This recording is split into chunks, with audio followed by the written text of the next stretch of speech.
All right, we are live Uh-oh. and recording there too. Hello everybody and welcome to our next session of Tomb of Annihilation. Would somebody like to give the recap of what they remember last time?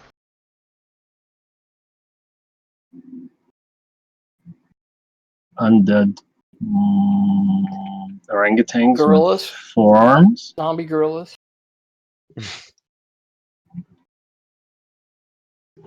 I believe we encountered some individuals coming the other direction on a canoe, and we met up, and they apparently were fleeing some ghouls, I think it was, and we decided to take a position to defend, and we were fighting them off, and then some zombie gorillas showed up. And then towards the middle of the fight or so, some character got thrown in near our canoes and turned out to be Artist Simber that we met. That's right. And I believe when we finished, we were at the Firefinger. Yeah, I don't remember that. Yeah, we finished just as you were seeing the tower in the distance from the river. And it was approaching evening. The closer you were getting, the more nervous Asaka was starting to look. And as it becomes visible in the distance, you can see objects of some sort flying, circling the tower in the distance. And Asaka, at that point, we should land now. Let's then. We should probably wait until either nightfall or more rain before we move closer. Otherwise, if they see us, they will have the advantage. That's right, yeah. We think we're waiting for nightfall or something, right? That was the plan.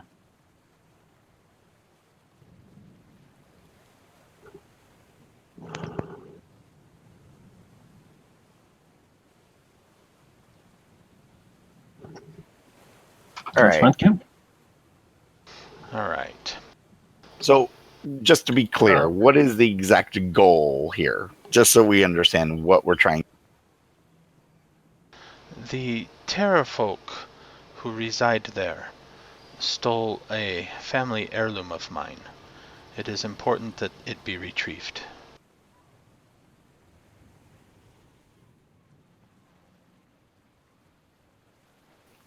But we don't know necessarily where it would be held, do we? Unless, would they hold it in a place of, I don't know, would they worship it or something like that? Or is it more What's the item? Why would they want it?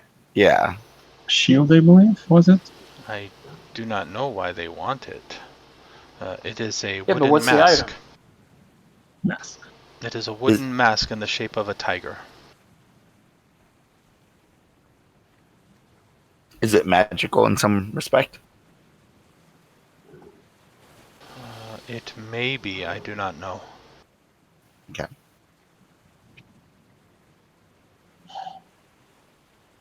Well, as we start heading towards shore, and when we get close, Ears will just hop up, grab a branch, and just run along the branch to the tree and start scoping out a good place to camp, or generally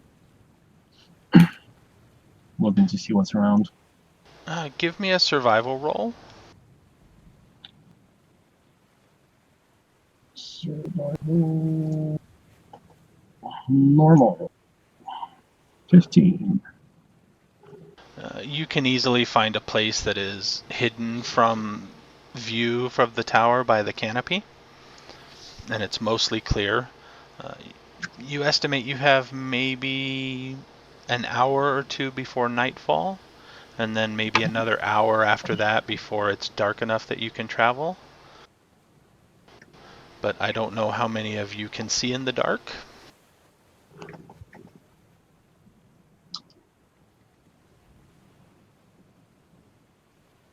The question is, who can't see in the dark? Our guide? I don't think I can, strangely enough.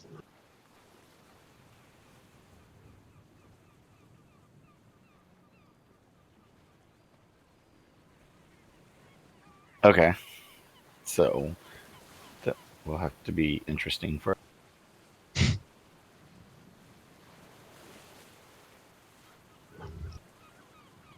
Oh, just hold on to one of us. You'll be fine. Okay, so we have a big stony kind of tower with a tower on top of the tower. And flying around it are a bunch of terror folk. And apparently they stole a mask that looks like a tiger. And we're going to have to somehow find the mask. Does anybody here know how to cast locate object? Not I. Don't look at me.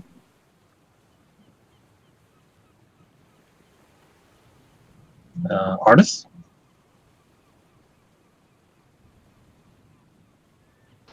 Artist isn't with you. Yeah. Oh. Alright, they went the other way? Yeah, he was going to head towards Camp Righteous. Oh, that's right.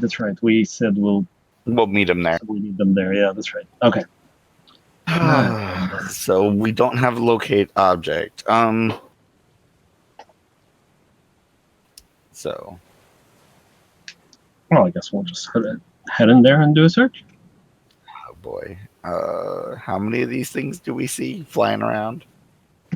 At any given time, half a dozen. I believe it's a cleric spell, but I don't know. I don't think it's a paladin spell. I wouldn't know.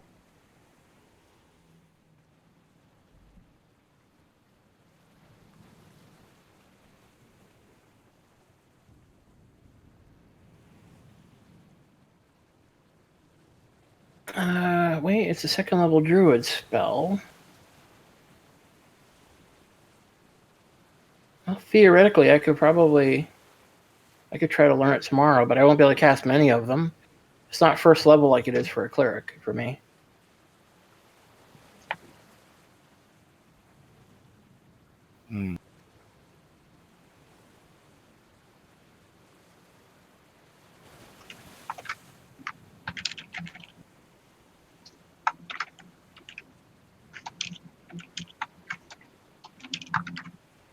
Does anybody know how to make a copy of a character sheet or NPC sheet in Roll20?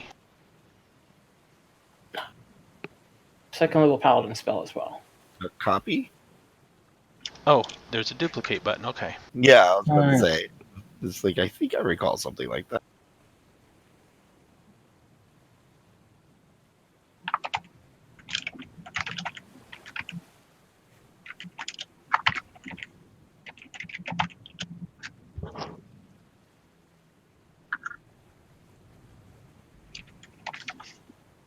Well, I guess apparently nobody else seems to be interested. I guess I'm going to tonight prepare to cast locate object in the morning, but I won't be able to do it very much. Like I said, you have to wait till the morning, right? So that means we'd be waiting another. It's a second level spell slot, and I've only got a small amount of those. 2, actually. And we're going to need to wait till the next night then, aren't we? Well, I mean, we can keep going. I typically prepare spells in the morning. Right.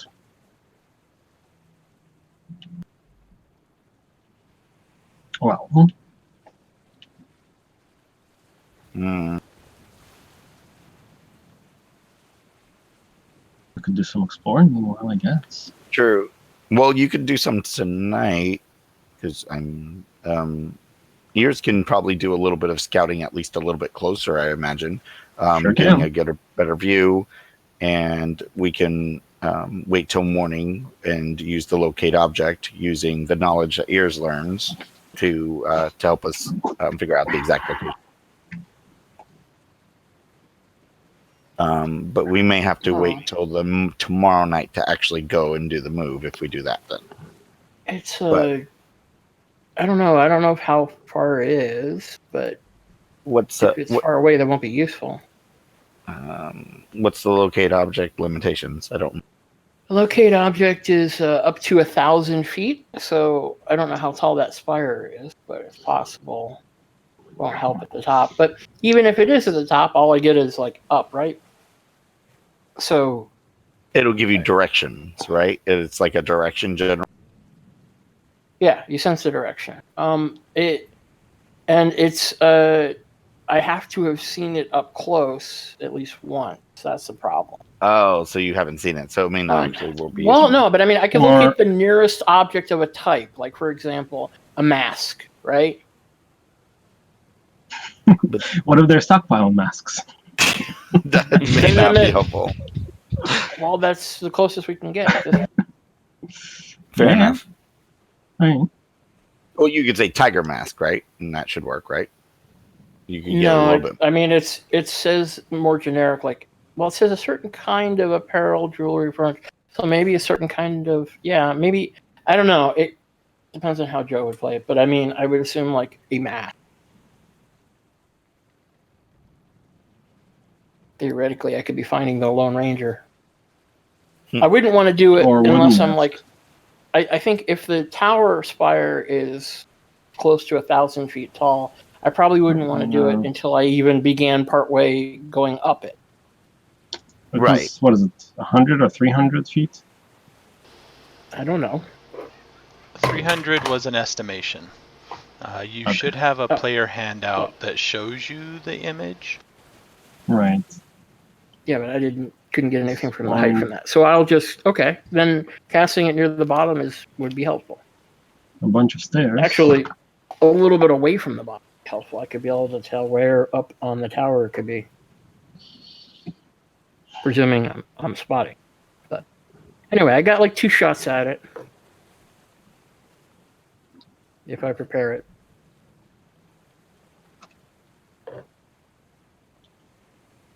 See, I think last time it was partially sunny and partially rainy. So it was kind of rainy, but it never reached you underneath the canopy.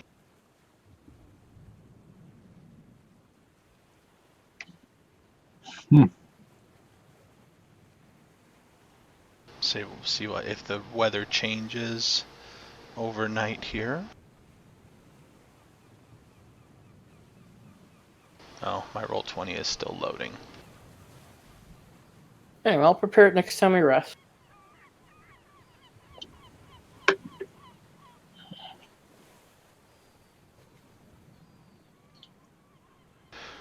Any other preparations while you are waiting for the sun to go down?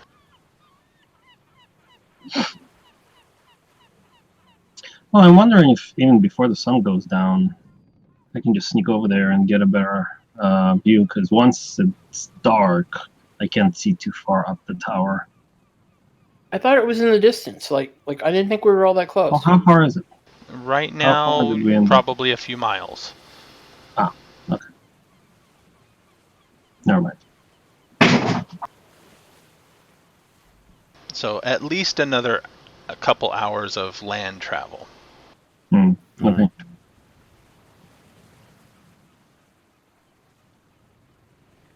Does anybody know if terror folks see in the dark? Imagine they never met one. Have a chance to. And as you are waiting for the sun to go down, it starts to the area that doesn't necessarily start to darken just yet, but this heavy mist begins to roll in from the river and starts to surround you. And after about a half hour of this building, you notice that you can't see more than about 15 feet ahead of you. Oh, fun. Oh, that's not fun. Well, that means we could start heading closer, but that's not a great weather to travel in. Then again, if we can't see stuff, stuff can't see us. True. And what were you asking, Azaka? If the Terra folks can see in the dark. I think she was implying that they can't, but maybe. I do not think they can. I don't know much about them.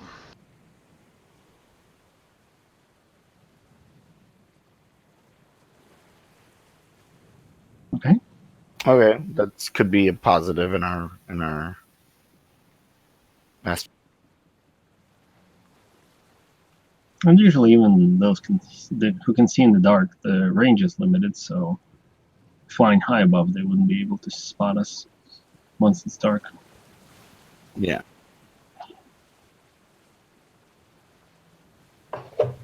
And if they get too close, they'll have trouble.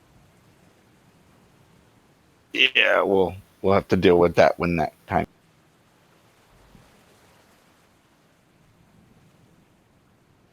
Yep. But she does look around. This mist, it would make a good time to approach, though. Yeah.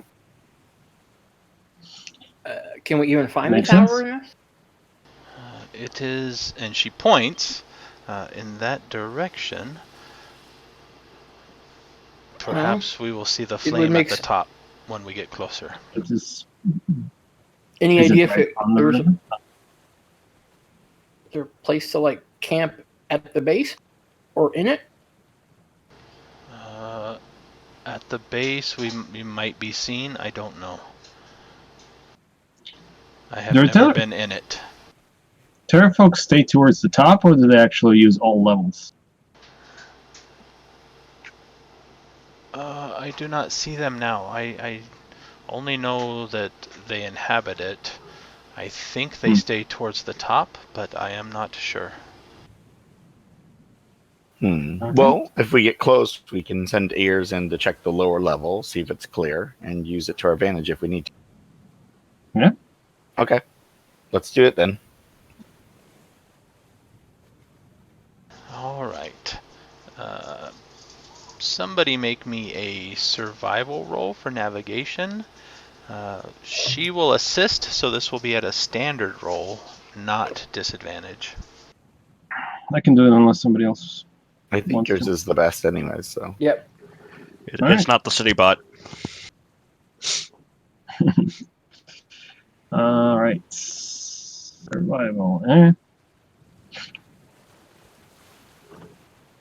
Not terrible. 13. Okay. Also, everybody take note you have an inspiration token. Yep. I actually made some tokens. Yeah, I saw that. Has inspiration number 1 on it.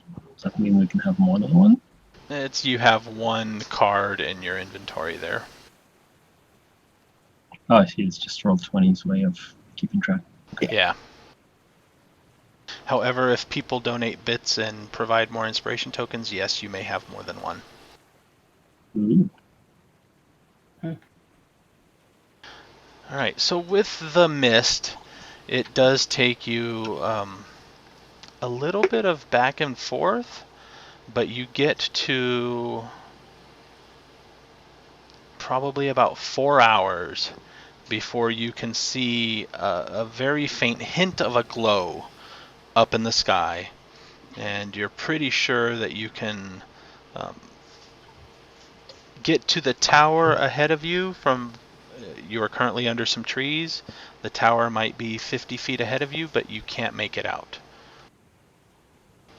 With this mist, you can see 15 feet, and anything that is large or larger, huge or larger, after about 30 feet begins to fade. So you got, you've noticed that with trees and stuff. At about 30 feet, you can start seeing shapes and outlines. It's pretty thick, yeah.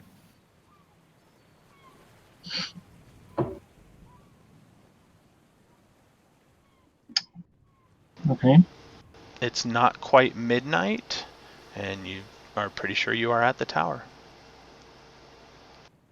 No, we should start going around it looking for the way in or up.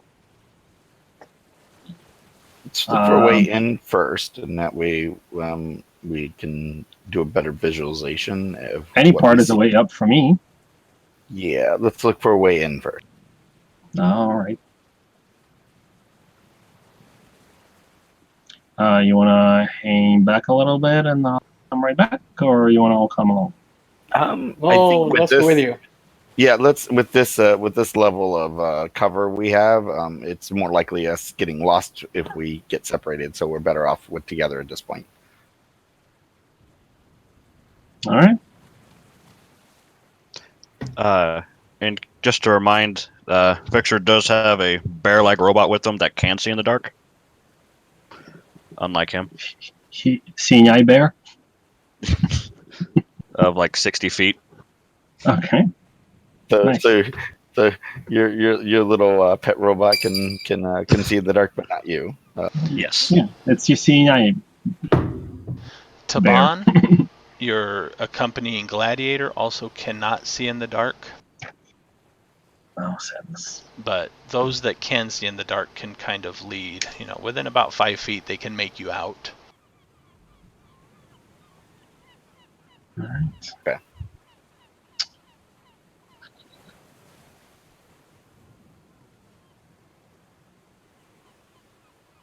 Well, I will take the back end of it and make sure that we don't lose anybody.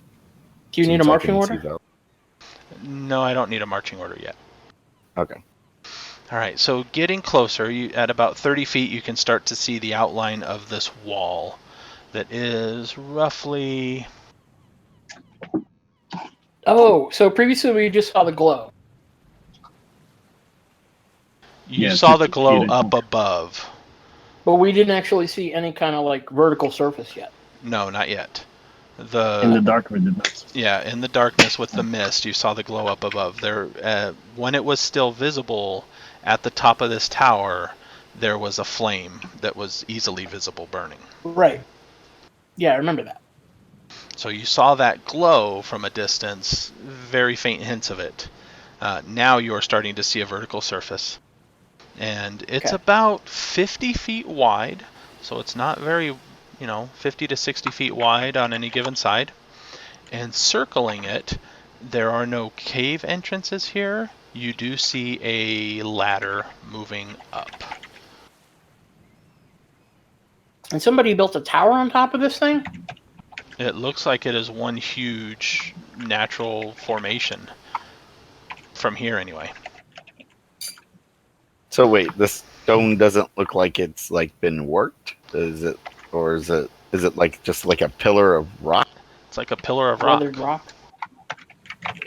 Interesting. Near the base, as you're circling around, you see a body lying in the mud, kind of about 10 feet ahead of you. So you're just barely making it out now. I'm gonna approach it carefully. Okay. It doesn't react. I'm gonna smell it. It smells kind of dead and slightly decayed. It's laying face down in the mud. Arms and legs are bent at odd angles. There are several broken twigs and torn leaves stuck in what's left of its clothes.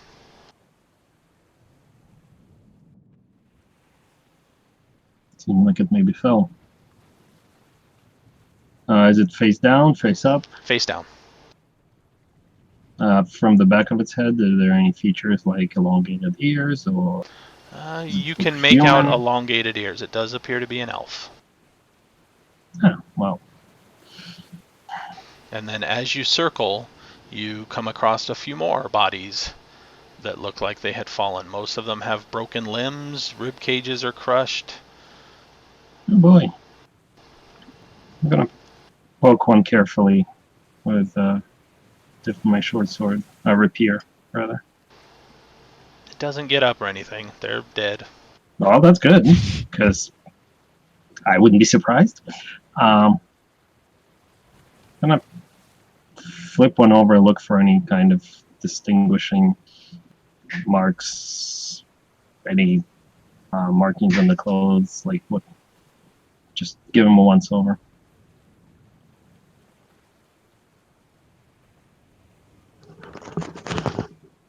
they wearing anything? One of them has a blue triangle on its forehead. Tattooed or Yes, it seems to be tattooed onto its forehead. triangle? I took the notes. I look at it and point others at it. Does that mean anything to anyone? Blue triangle. Taban takes a look and it doesn't look familiar to me. Azaka seems to contemplate quietly for a moment. I have heard something about blue triangles, but I cannot recall what.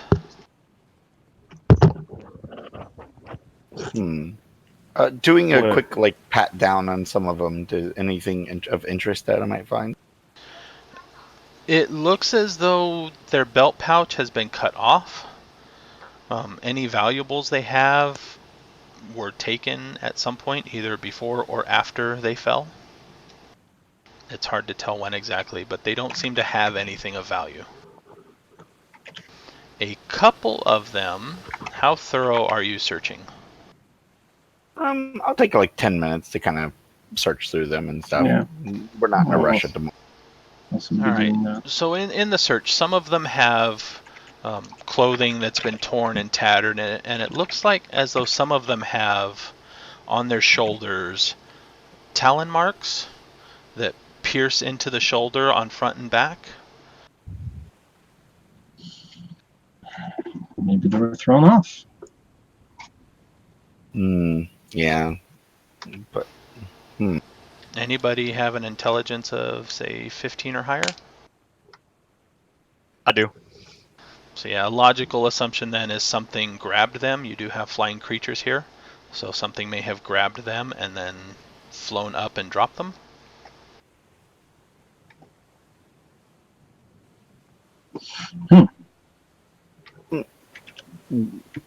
how long? I'll ask Azaka. How long have they actually been here?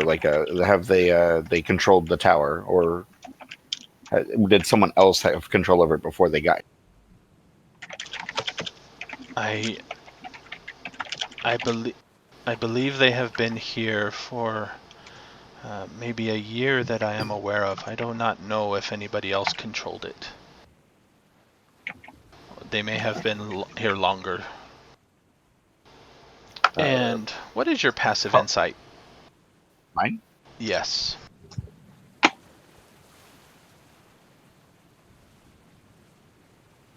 Passive insight 14. She is looking very nervous as she again kind of glances up into the mist. Oh yeah, this is not going to be a nice trip. We'll just have to be more careful than these people were. Can you tell how long they've been dead for? Somebody wants to roll medicine? I can give it a shot.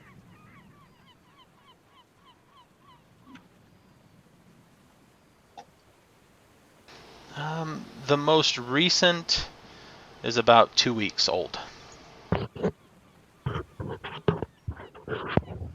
And the latest?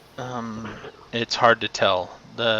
Some of them are definitely older, but the older ones seem to have been gnawed on by other creatures since they've been here. Can you give us over a year, or just a generalized? Yeah, something more Probably a few weeks or a couple months at most. Anything older than that has probably been dragged away or eaten. Got it. So I'm surprised it's that long here. I mean, yeah, a couple days is all the most I would expect. Well, with these creatures, it's possible that even the normal predators stay away a little bit. Yeah, but just swarms of bugs and probably. Well, Well, Yeah, you got a good point. So cut all those times in half, roughly. Okay. Okay, Joe, is this the same day as the fight with the gorillas, or did we rest once? We rested that night. Remember, we all took a big. Okay. Yeah. I just gotta remember if I refresh my spells. Yeah, we should be all fully refreshed. We have not done anything. And everybody should be down that is actually relying on rations and bug repellent and stuff 5 days at the moment. 5. I have those somewhere in a common space marked, right? Well, I doubt they're gonna want to fly around in the mist if they can't see in the dark. Like they don't have like sonar or something. So I guess we could try climbing up, and if they fight us, we might have to deal with hope them. the mist doesn't clear. Do the bodies? Is there any remnants of climbing gear on the ground here? No. Okay. They just. I do have the rope of climbing from the previous, so I could make things slightly easier. How long is it? 60 feet. That's a personal question. I think you're going first, son. Yeah. I'm going first. Let's go back and we'll take a look at the ladder and see how good of a condition it looks. There are no whole kind of openings at the bottom, right? No. There's no openings at the bottom. But you saw from further away that there are some further up. Okay. Yeah, you saw some further up when you were at a distance. So we'll see if we can't use those to our advantage when we get up there. But yeah, Ears should go first because as he gets up there, he can check out the doorway, hopefully not getting noticed, and we can go in there and make a better plan. But all right, so yeah, we'll go check out the ladders because you said there was a ladder down here. There is a rope ladder that leads up into the mist. What's the condition of the rope ladder? It is. It appears to be very old and crumbling, but it seems to be sturdy enough that it should support some weight. I wouldn't trust it. Even the heavier people. Like I get me, but that's one thing. But some of us are a little heavy. Just get on the bottom and just jump up and down to see how well it holds. I mean, I guess I could supposedly go first because if it breaks on me, it wasn't. Well, your rope ladder, you can like hold the end and make it go up for you ahead of you, right? Well, the rope of climbing, right? That's maybe we'll take the heavy one, take the rope of climbing, and then the light people can use the rope. Well, first let me head up to see where this ladder leads and come back down. Oh, you want to do that? Yeah, how far up did it? From our perspective from previous, can we give an idea of how long this ladder was? Like just a vague idea. It's beyond our vision currently, I would imagine, right? Yeah, from before it was less than a quarter of the way up. Is where it ended at a. It almost looked like it ended at a ledge with a cave there. It's a quarter of the way up. Is there any roll I can do to give maybe an estimate of calculating how much that really was? Just an give me a wisdom.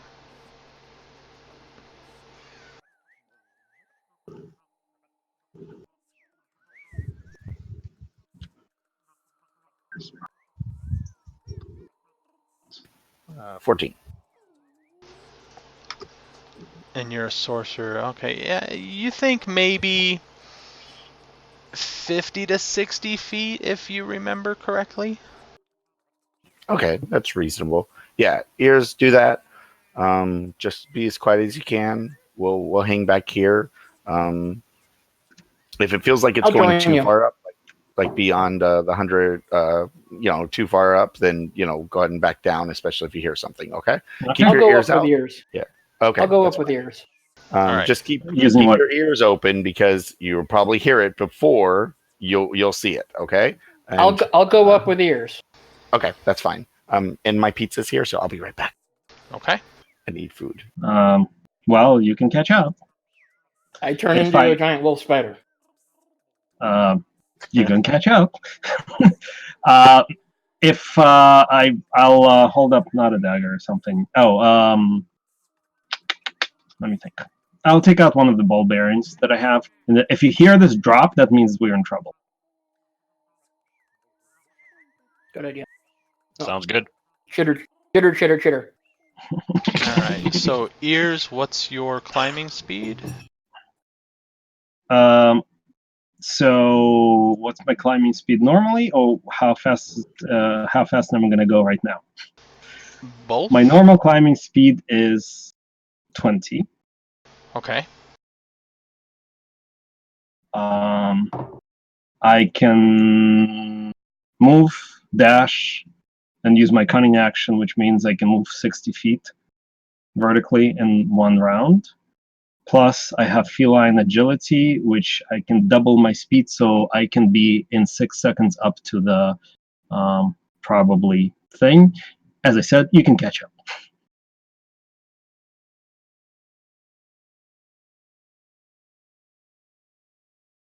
So how far Can you up? dash while climbing? Yeah, I I don't see. don't think so. Hold on. It's an extra move action. I just use my cunning action. Actually, yeah. So it's.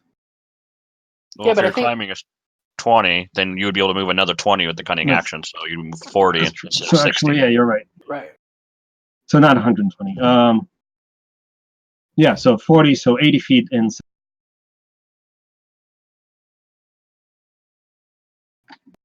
I'm back. Yeah, it's still fast. So am I. Not a whole lot.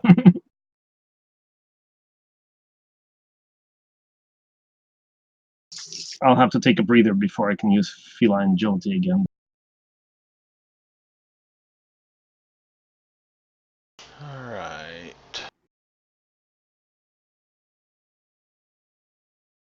I mean, dash is just using your action to move. I'm surprised the Tabaxi doesn't get any climbing things. No, it gets climbing speed of 20. Oof. Then what's the regular climbing speed? Half speed. Yeah, normal people climb 1 foot for every 2 feet of movement.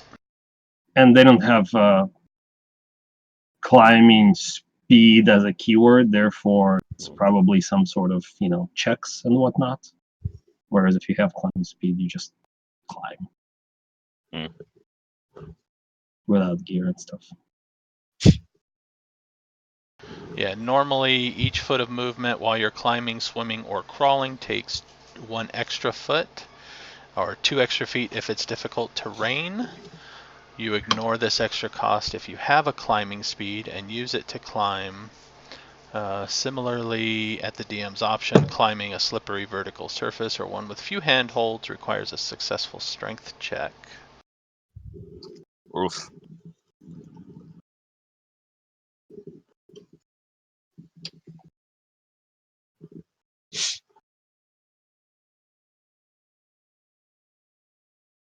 Trying to see mixing movement because a climbing speed might be a fixed movement, whereas dashing and everything might only affect your normal ground movement. I don't think so, but you can check. I mean, usually when flying creatures are dashing, you can do that. Yeah, true. Well, I haven't come across anything like that, but if you find it, no. It usually hasn't come up in any of my games. Most of our rogues are runners, not, parkour. But honestly, I'm not going to use feline agility first right away because I'd rather save it for emergencies. Save it for an emergency, yeah. Mm-hmm. So you have a climbing 20, dash for 20 more. And cunning action for 20 more. For 20 more, okay. So you move a total of 60. Is the wolf spider going to dash for or do a double movement? don't see the point. I know where he is. He's up there. Oh, I'm just gonna say you could get there faster. If I wanted to, I'm just gonna go up 30 feet, 30 feet. I mean, like, why do the dash thing? Just because the wolf spider has a climbing speed of 40. So I would have to use my feline agility to be faster than the wolf. If you wanted to be faster, but neither of you are taking the rope ladder, right? Or ladder? No. Okay. So you estimate about 60 feet up, there is a small ledge.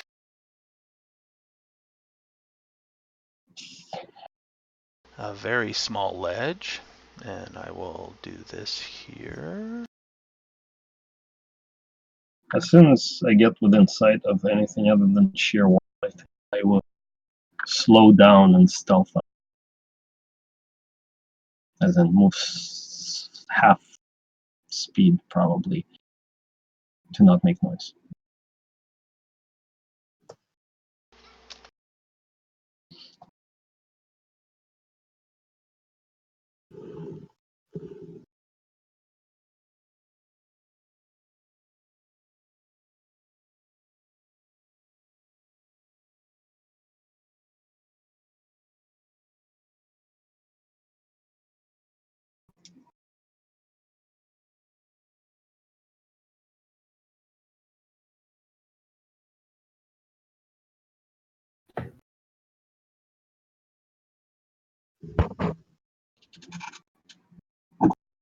Alright, and you both have dark vision, right?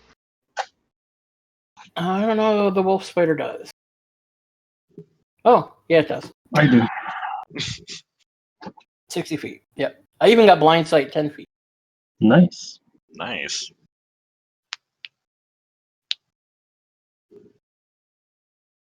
It's probably the best druid form for the beginning druid there is.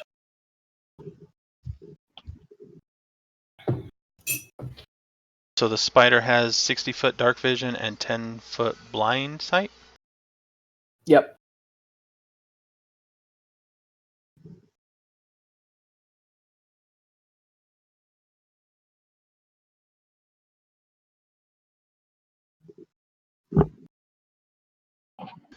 Alright, so you both, on this map in the lower right-hand corner, should see what you see.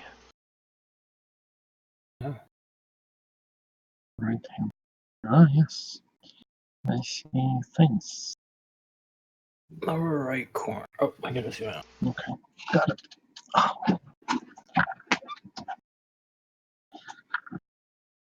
Okay. I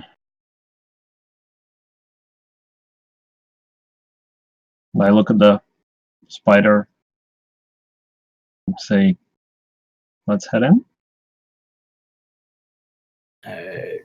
Twillin scurries to the top of the cavern on the ceiling.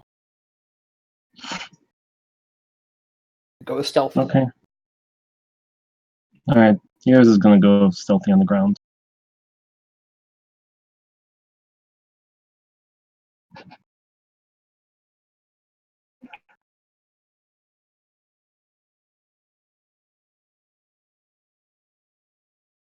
Is this the same side as the ladder, Joe? Yes, if ears move slightly, you should be able to see the outline of the ladder. Or one of you. It's that's where the ladder comes up. I see. So that was 60 feet. Yep, 60 feet gets to that ledge. There's only that small ledge, and then the cave. Gotcha.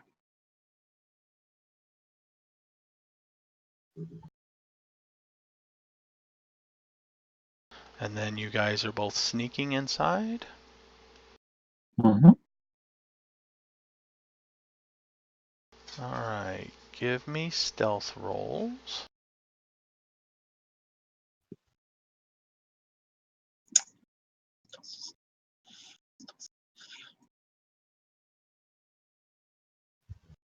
How's about a 27?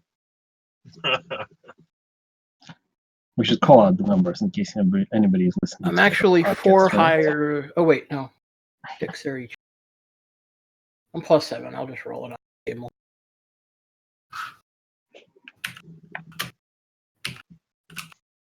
Now, and my dagger. You still beat me. Wow. Well, yeah, because if I rolled any higher, my plus is higher. We both rolled a 19. Yep.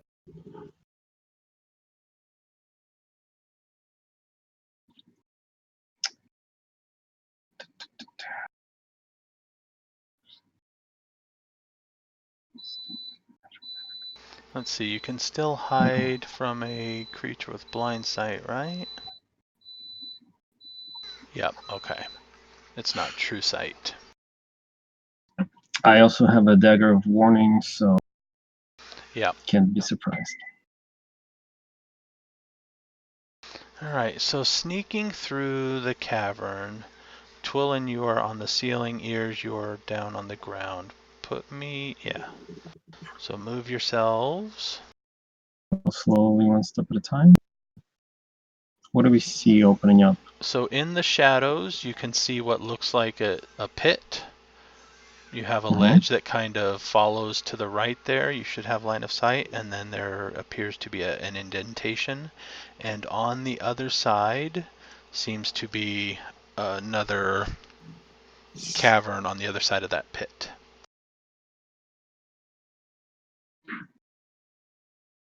I will proceed across. I was thinking of checking out that extra passage that goes off to the side.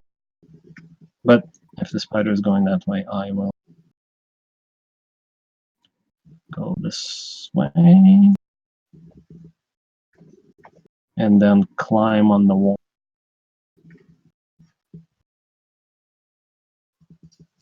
All right, Are you proceeding further across? What is both of your passive perceptions at the moment? At the moment, as a spider, I have a passive perception of. I got plus 16. 3? So No, 13. Oh, okay. Passive perception. Yep, it's listed. Okay. So it's 10 feet down and then 10 feet up on the other side. You can easily crawl, though. No, I don't want to go down and up. I just want to go along the wall. wall. Yeah. Sorry, you can climb-ish instead of crawl. And then on the other side, you can continue moving. Twillin, you would see this first since you are on the ceiling. Right about here, there is almost looks like a natural chimney that goes up.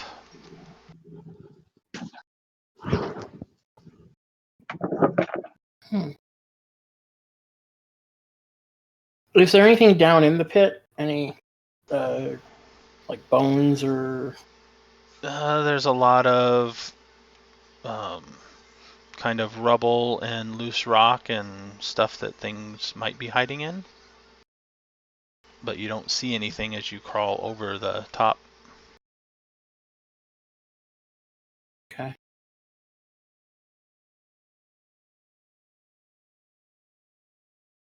Carefully get to the edge of the lip of the chimney and cautiously peer up it.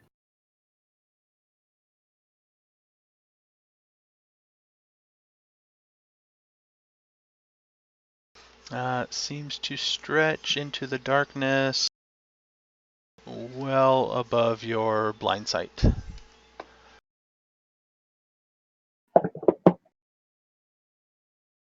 I'm going to observe the bottom of the pit for a little bit to see if anything moves. Is there anything else back in this sort of dead end? No. And just watching it, nothing seems to move. I sort of like use my rear two legs and sort of gesture until I think I've got the attention of ears. Mm-hmm. And then I'm going to gesture up into the chimney. And we're Um, going to go up it. I'll say quietly. I'll climb up to be close. I don't want to make a lot of noise. And say, maybe we shouldn't go too far. The spider gestures with assent. There's one more passage to check that we did. Joe, I wanted to go up about 20 feet or so into the chimney, Okay. cautiously. I don't want to go up too far. 20 feet, and it still seems to stretch up beyond the limit of your view. Okay. Come back out. Those right, down heading below at the surface, Azaka is almost pacing nervously now.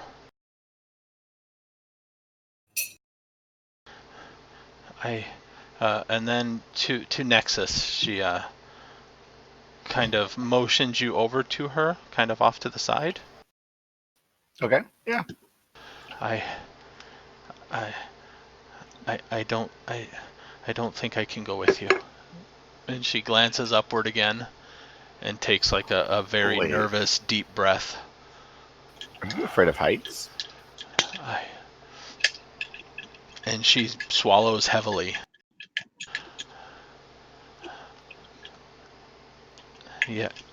Yes. Okay.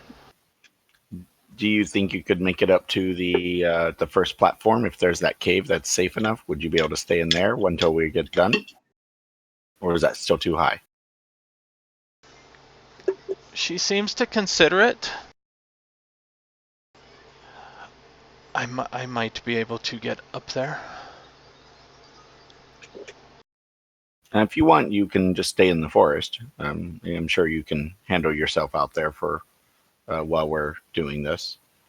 But we don't know what exactly this thing looks like, so you would be the one to the best notice it. So it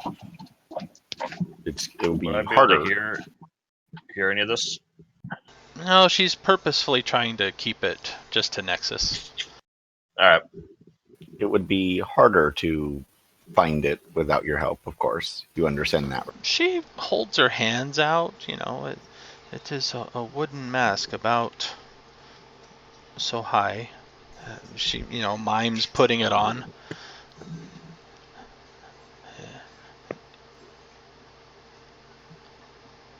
I understand. I mean, forcing you up there would be would probably be a mistake if that's the case. And they are not down yet. I wonder if anything happened. I would assume we would hear some noise if anything happened. So, no, I would not be concerned. They are very quiet when they want to be.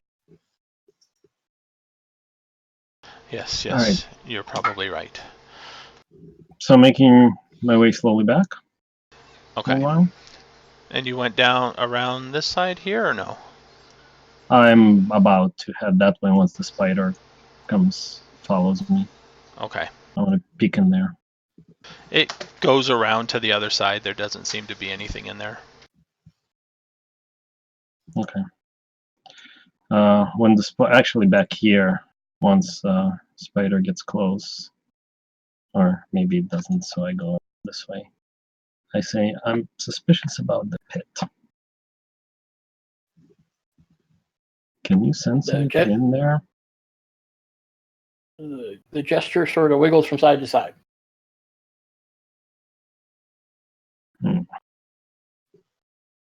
I'll watch the pit a little bit more.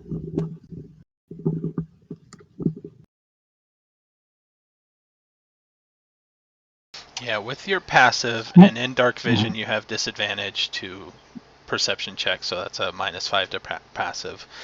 There doesn't seem to be anything.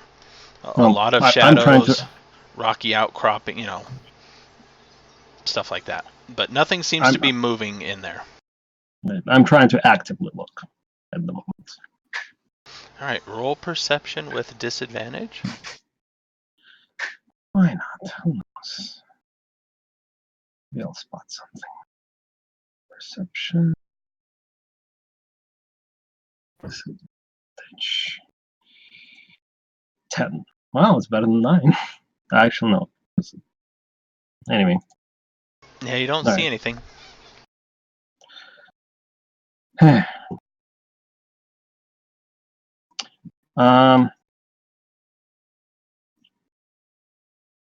don't we move towards the exit?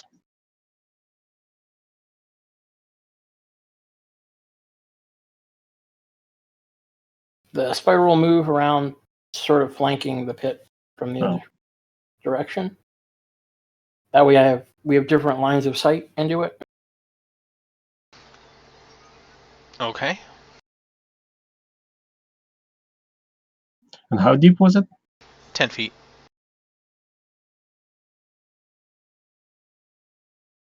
On blindside, didn't pick anything up either, so nothing within 10 feet again.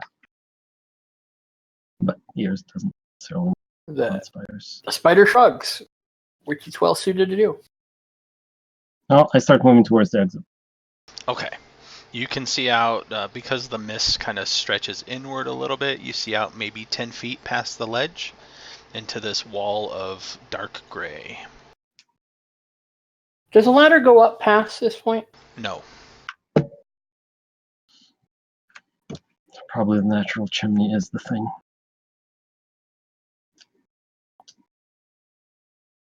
All right. After you. The spider scampers down. All right, so you both Ears get down to the bottom. Not yet. Not ears? Ears, before he goes, once the spider starts moving, takes a pebble and throws it into the pit.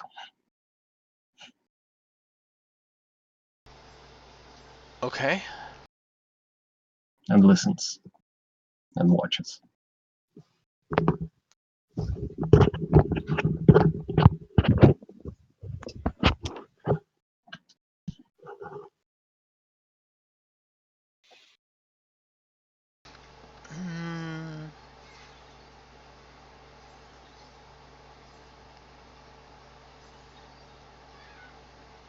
You hear the pebble kind of clack against a rock, and a bit of a scraping noise or bouncing noise, and then it settles down.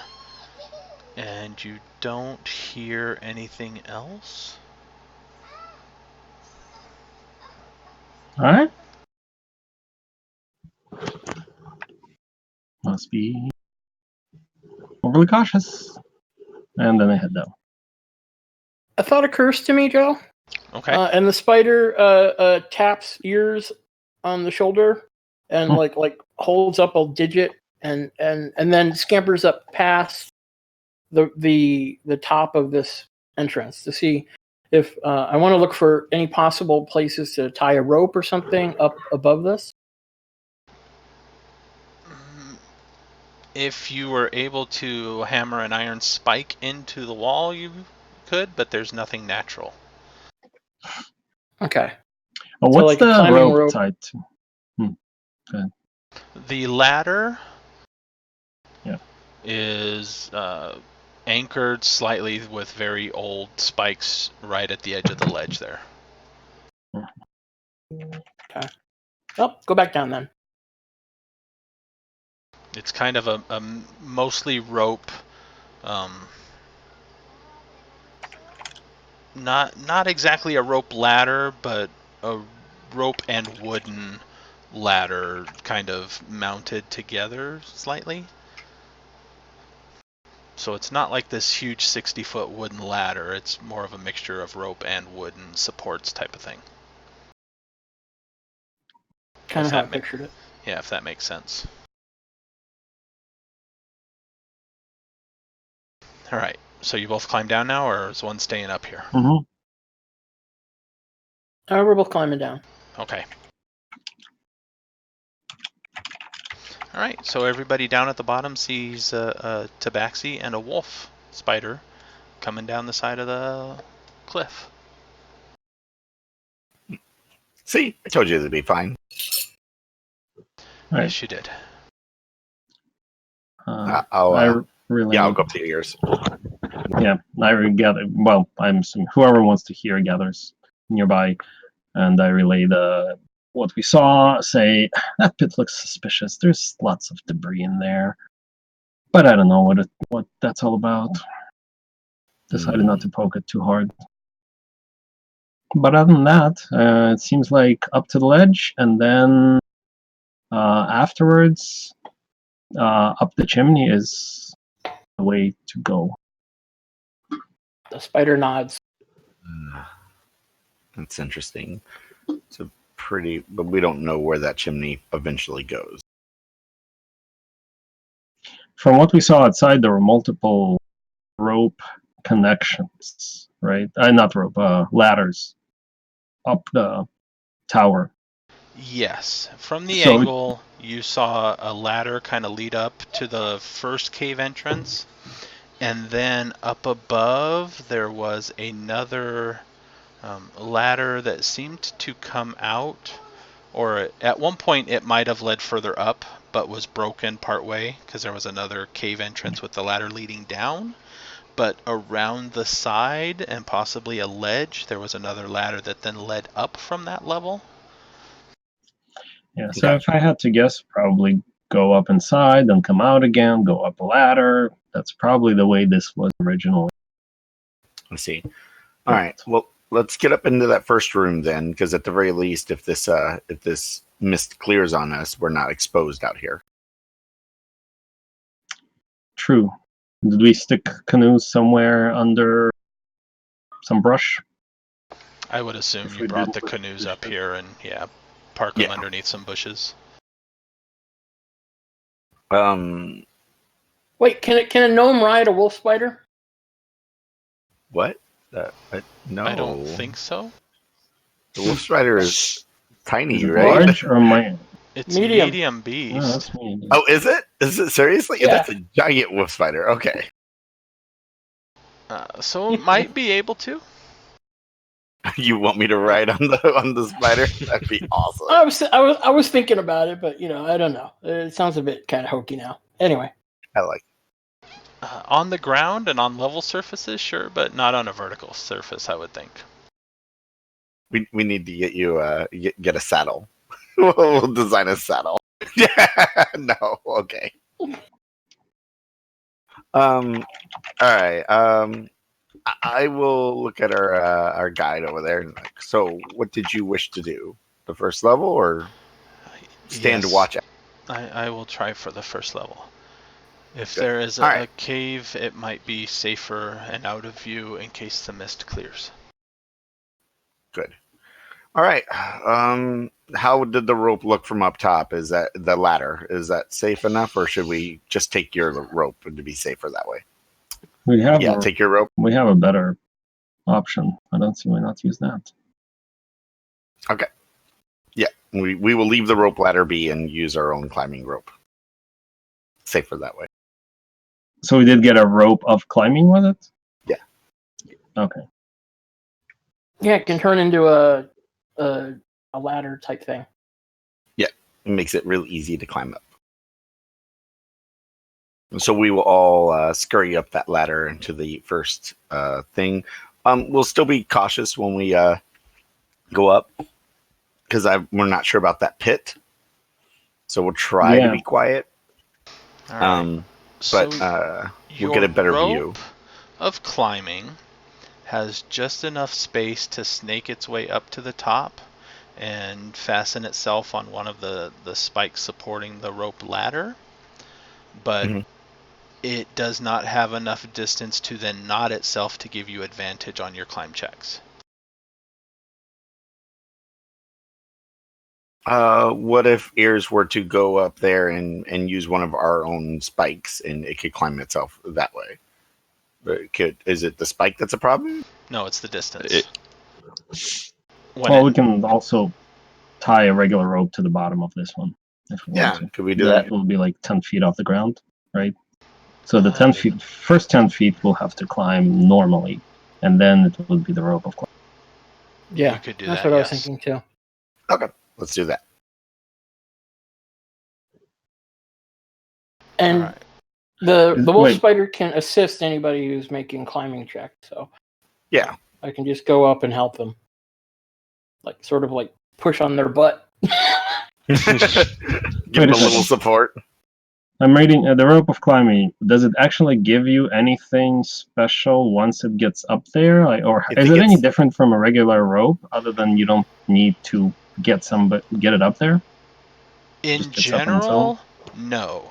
If you shorten the distance by 10 feet, it will have foot interval knots that give you advantage while you're using it. oh, Which okay. you can do with a regular rope as well. You can. In that case, the only advantage of the rope of climbing is that you can tell it to go up to its length Right. and try to find something to attach to. Right, you mean you don't have to climb ahead of the times, Right. but that's So okay. in our But, case, it doesn't really matter much.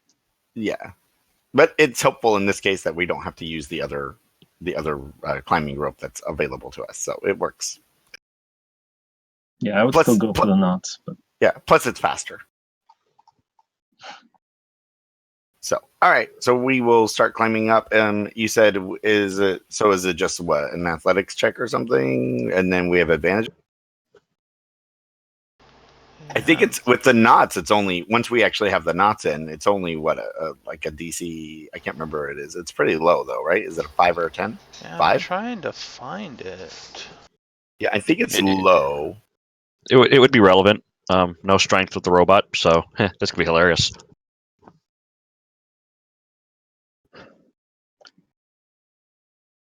I mean, I have. Oh, maybe I should look for athletic. So I had to deal with this because we spent like an hour and almost died trying to climb a cliff wall. But normally, once you have the setup of a knotted rope, it's not trivial, but relatively straightforward to be able to climb it. Yeah, I almost want to say it's like a 5 or something. I believe it's really easy. Yeah, like I have the one example is Sunless Citadel. They say, oh, there's a knotted rope leading down, and with that and bracing your feet against the wall, you can just climb without a check. If you're using both hands to hold on to it. But obviously, it's up to you. Yeah. I mean, it doesn't make sense if it's that easy that a rope of climbing while knotted gives you advantage without an actual DC. I think there's also the idea of like whether you're rushed, if you're trying to get out quickly, Yeah. like those you might want to do a ride. But since we're not actually rushing up the thing and we're just slowly working our way up, it's sort of the idea of like taking a 10, like we're being cautious, we're getting up there as quickly as we can, but not like trying to hurry or anything. You can also use an extra rope to tie around the waist. I mean, if this is risky, then we would probably do that because falling 60 feet is not fun. Yeah, like So right, exactly. Take the proper precautions for it. Especially for someone, it's the people with really low athletics, like me and the robot. Yeah. I have a DC for using the ladder, but since nothing is currently threatening you, we'll say it just takes a bit of time. That's fine. It's my carrying capacity. My carrying capacity is 165, so grab onto the back. Oh, I see. We'll just hold on. That's fine. Considering I have my lovely little companion, are we just going to leave it at the bottom, or do you think we'd be able to haul this thing up to the top? How easy? Oh, the bear? Yeah, We can be able to. How much does it weigh? I haven't. It doesn't give one. Hey DM, how much does it weigh? It's a medium robot. I mean, let's see. I think Is it able to move like you move? it actually can move faster than me, technically. I don't see why it couldn't climb up the rope. I think it might be lacking hands. Oh. Well, bears climb. The bear is more flavor in this case. Mm.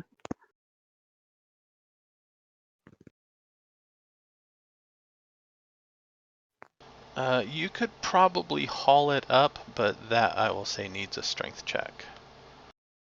Fine. How heavy is it? If it's a bear-sized robot companion, it's probably in the range of 300 pounds or so, as an estimate. So I could lift it, but not carry it. Look, between you and the and our gladiator dude, I think you can both hold onto the rope, and it's fine. Yeah. And the rope of climbing can haul 3,000 pounds. So Yeah. once we're all up there, I can go back down, tie the robot to the rope, and then everybody else can. Yeah, it shouldn't be a problem. I think we can get him up. You're good. You don't have to leave your dude. He's good. Now, once we get him inside into that weird chute, well, that's a different story. We'll figure that out. But currently, he's fine.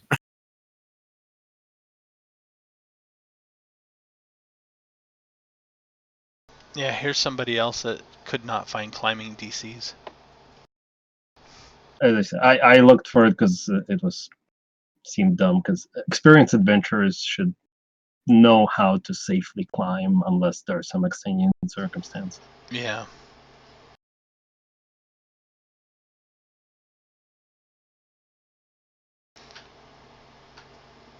But you also have issues with people in heavy armor and stuff like that. Yeah, you think there would be a spot in the Dungeon Master's Guide. Yeah, even for something basic like, heavy armor gives you disadvantage, but on a basic thing, a DC 5 with a slight modifier if it's sheer with nothing to hold on to or whatever. Alright, so it takes you a few minutes, but you all get up top. However, for Azaka, I am going to roll because of her condition. Oh, I will ask the wolf spider to make sure that he assists her. Yeah, well, spider does. if she can handle a spider poking her. Oh, if somebody tells, she seems to be all right. She is capable, just nervous doing it. Okay, so she gets up fine? Yeah. All right, cool. So I will poke my head into this room thing, and I'm curious about this hole. Alright, so everybody that's up.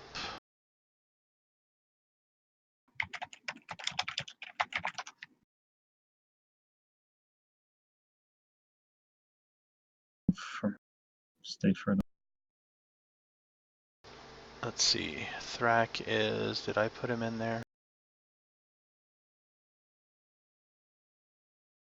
Him and Malwyn can stay behind. So were you taking the robot with you or just leaving him at the bottom? We'll take him with us. Yeah. We'll at least get him up to that initial platform area. Yeah. Okay. Yeah. At the very least, he can stay in here with Azaka, and if we can't get him up the chute. Sounds good. That was kind of the idea. All right. So is anybody lighting a light? No. Because you now have Taban up here that can't see in the dark, and Azaka can't see. Oh yeah, she seems to be okay in the dark. Not yet. I'll tell them to hold off on the light until we get a better feel of this pit thing that they were. But be ready to light up something in case something happens and you need to see to fight. Okay? That's what I'll tell them. Good. So yeah, I'll go to this edge of this pit, and there's just debris and stuff down. There's rocks and debris and perhaps like small chunks of wood, miscellaneous stuff in there. Lots of deep shadows. Besides it normally being dark, so that's an obscured condition. See, my problem here is that if we start climbing up this chute and then fall, I don't know what we're falling into. I will look up the chute. Can I see up the chute from this angle? No, the chute is not in this area. It's over. It's over on the other side. You need to get across so we're to not get to the worried chute. about this thing. Yeah. In emergencies, I do have feather fall, so if anybody does slip, They won't crunch. Fair enough. I'll go over to the chute and look up. I have 120 feet. I think I have the best. The pit is on the way to the chute. You got to get across the pit. Oh, I misunderstood. Okay. So the chute is this way, up here. Where I'm being. I don't think Assuming they you can see. Oh, you got to move your character into the. Does Nexus the have dark cave. vision? I have 120 feet. All right, let me So, adjust this that. one.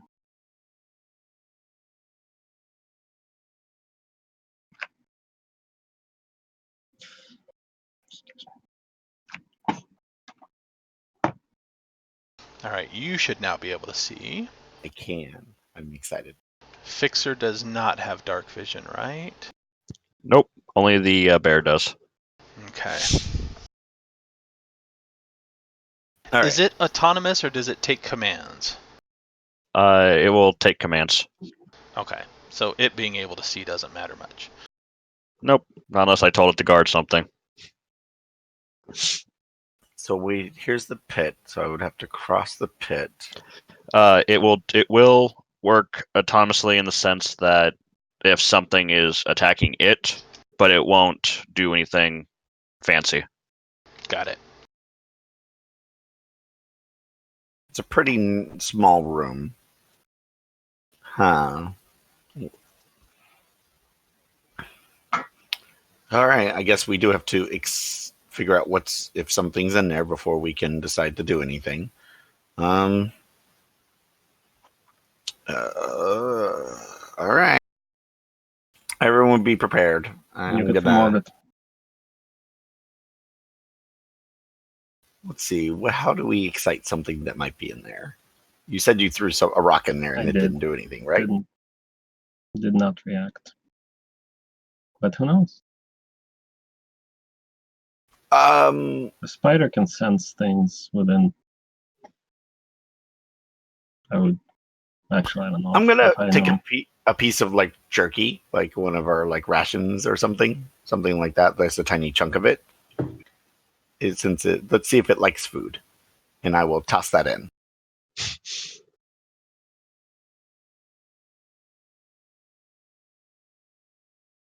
I was just taking a nap and people started throwing. Yeah, in the shadows, nothing seems to happen. You kind of, after the jerky lands and settles, you kind of lose it in the darkness. What do you mean? Like it falls like between the cracks of the stones? There's a bunch of debris down there with shadows. Yeah. Okay. But nothing moves or anything like that. Nothing moves, no. Taking a nap and people just started throwing stuff into my house. We could be paranoid for nothing, and there's literally nothing down in this pit. and Joseph's laughing at us because he's like, "There's nothing there." Could be. Considering how our trip has gone so far, I think this is also a safe thing to think about. All right, fine. The spider will stealthily try to sneak across to the other side on the ceiling. Using stealth. Or sneak or whatever.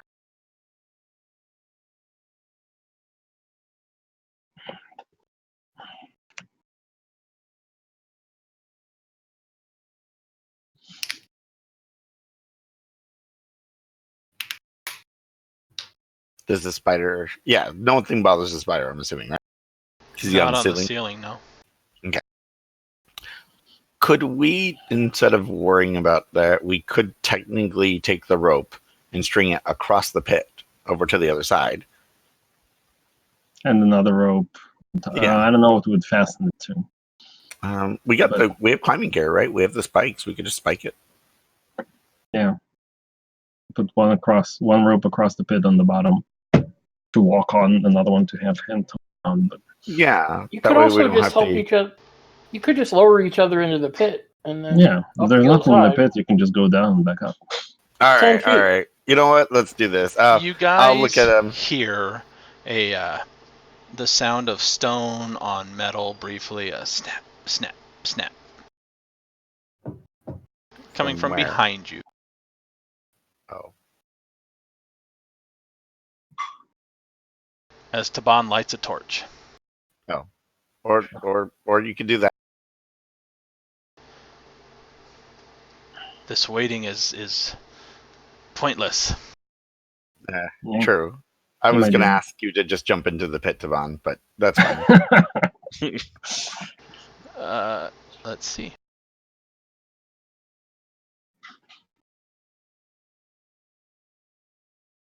There's one more up here. Well, He's got an He gets athletics. ready to- He jumps into the pit. Geronimo. With a Ears 29. has his short bow. And then And we ready, find out totally that ready for something to jump out and beat him. it's actually the top of a 60-foot pit. He jumps into the pit, at which point, who has a passive perception of 17 or higher? Oh, 17? No. Mm-mm. No. Nope. I mean, Alright, so I'm actively looking to see if anything happens Ears, to him. you are not surprised because as soon as Taban jumps into the pit, your dagger starts to alert you. And it alerts all my friends within 30 feet. They are not surprised either within 30 feet? You and your companions within 30 feet of you can't be surprised except when incapacitated by something other Alright, than so Nice. nobody is surprised then. We all know it was coming. We all get Spidey sense. Yeah, as soon as he jumps down in there, the shadows and from like niches in the rock facing and stuff like that. So it's not, they weren't just on the floor. But Spidey sense is appropriate. They're spiders, aren't they? Spider couldn't sense the spiders. Well, we're not like brothers or something. He doesn't have blind sense, just blind sight. He still didn't have a high enough passive perception to see them where they were hiding. Oh.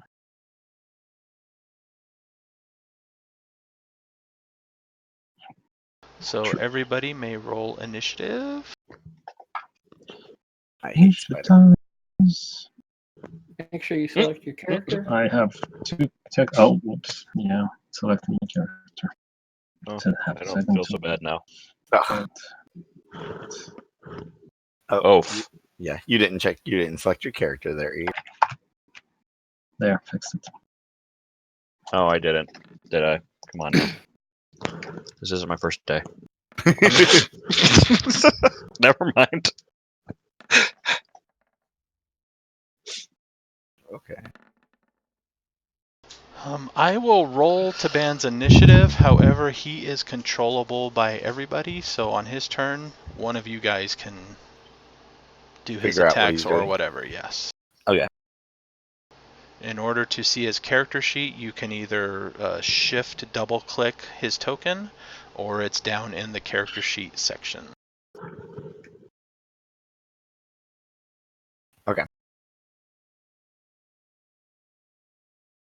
Who's not in initiative? Oh, Asaka is not. It'd be interesting if Ears was only able to get through the first time because he was with me. The spider's like, oh no, he's cool. Let me Or he escort was you just- through. But he was super stealthy, so the spiders are just like, whatever.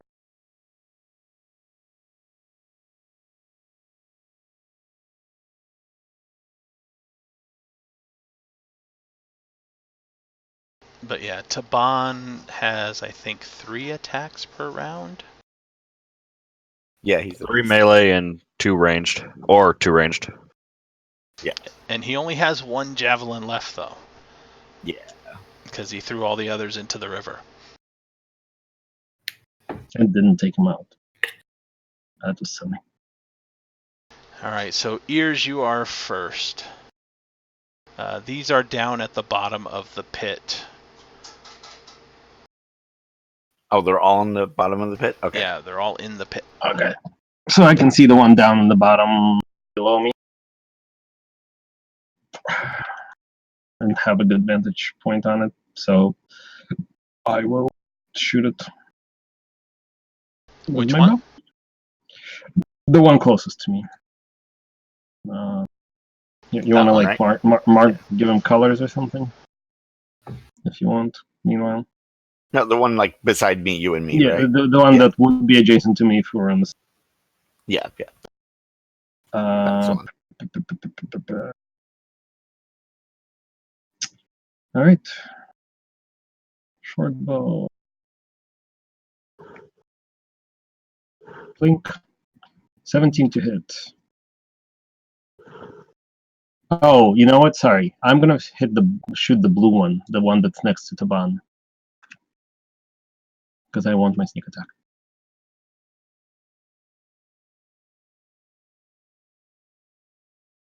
All right, so now they are tinted. Perfect. I'll shoot the blue one.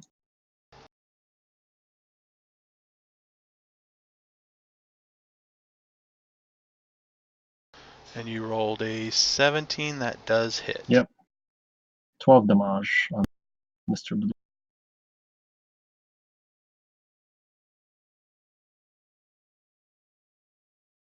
Damn it, my Firefox Roll20 is lagging. And then I'll take a step back. All right, that one kind of thrashes around and falls over and shrivels up. Oh, okay, cool.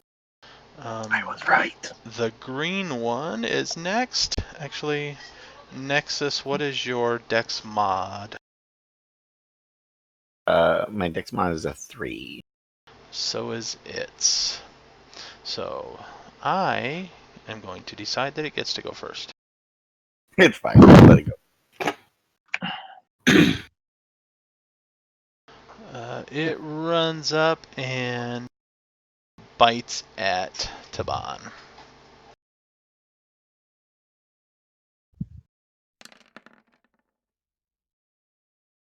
And misses.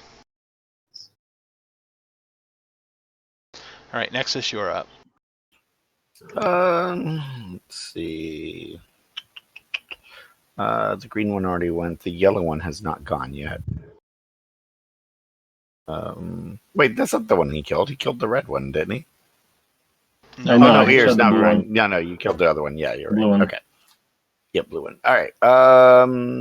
So yeah, I will target the with we'll do the frostbite. It has to make a con save. Which one? The red one? Yeah, it has to make a Constitution save. What's the DC? 13. 13. It rolls a 16. Jerk. Okay, I'm done. Fixer, you are up down there at the edge of the ledge there. Can I? If I move up close to the ledge, I'll be able to see the other ones down in the hole.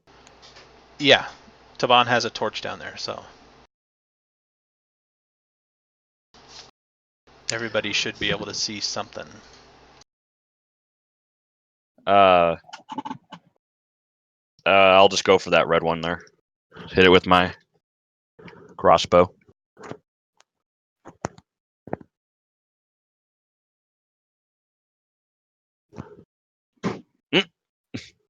A 9 is going to miss.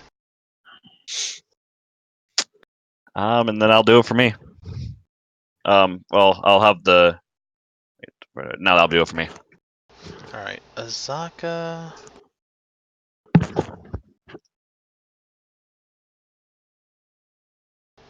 She is going to move there, hop down into the. Actually, yeah. She is also going to hop down into the pit.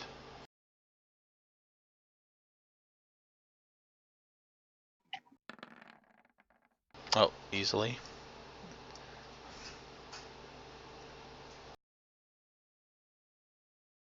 And she will attack the green one.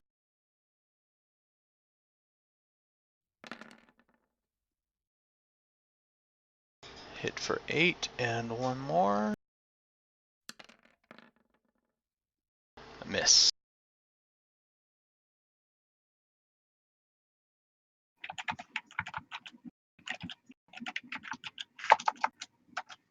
Alright, spider number yellow gets to go. It's going to bite Taban.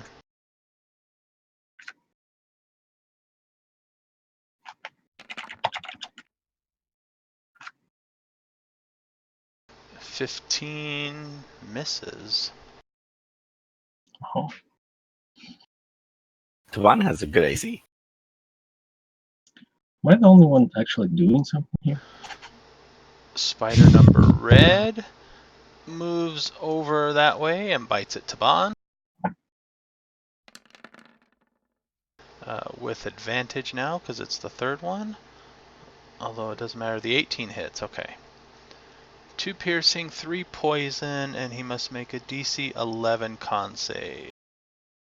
I can roll it for him. Please roll that for him. He makes it. Alright, so he takes 5 damage.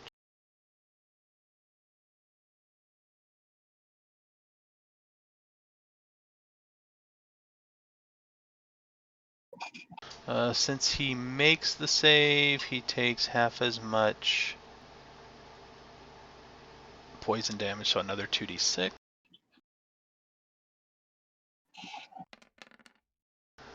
Three more.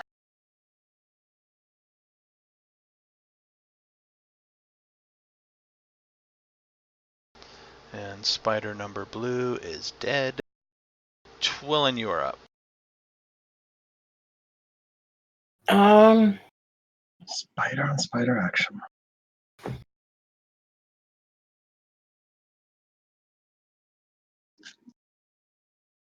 We're using the rule for giving advantage for attacks, like if we're flanking, like if 3 or more people? Yes.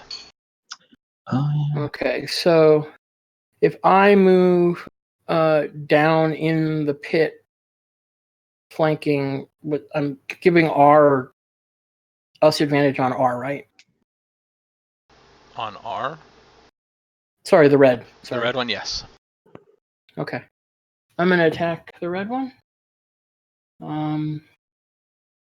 Joe, you want to roll it? You have it up for Sure. wolf fighters?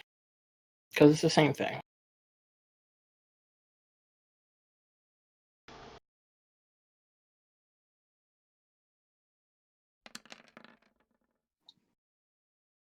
Does that give everybody advantage? Who's attacking the one that's flanked, or only melee? Or are they harried by Yeah, neighbors? they're kind of harried by the neighbors. So I would say anybody. Okay. I'll take it. I missed even with advantage. Yeah, I saw that. And Taban, Saying it for the finally. stream. Alright, Taban, come on. I don't want to be the only one that does all the work here. Who wants to make his attacks? He gets 3 of them, and currently has advantage against the red one. Sure, I'll do it. All right, so advantage against the red one. Yep, and you can do one at Yeah, a time, so- because if it dies, you can split targets. Oh, nice. All right, so spear, melee, one-handed, right? Or two-handed, right? It's up He's to you. hitting two-handed right now, isn't he? Yeah, let's go. Oh no, he's got the shield out, right? Because that's where his AC comes from. So He we'll has do the- one-handed. Yeah. Yeah, we'll do one-handed. That makes sense. The red one's like, Wow. hey, I thought we were bros. Well, that's not doing good. All right, we'll swing again at it. There we go. Is All right, 8 piercing. that enough to kill it or no? Its stats aren't coming up. Hold on.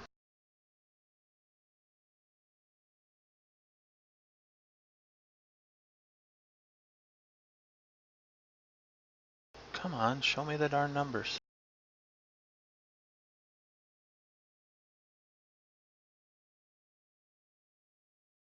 Well, they typically have 11. Yeah, it's still alive. Guess he will use his third attack and finish it off. Table is just laggy right now. Nothing's responding all that fast. Assuming that hits and should kill it. That does hit and kill it.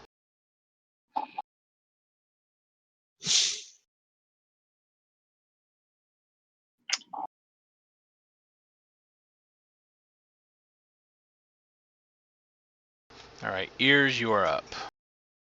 I'm going to shoot the green one. 10 misses? 10 misses. We are not good with these. No.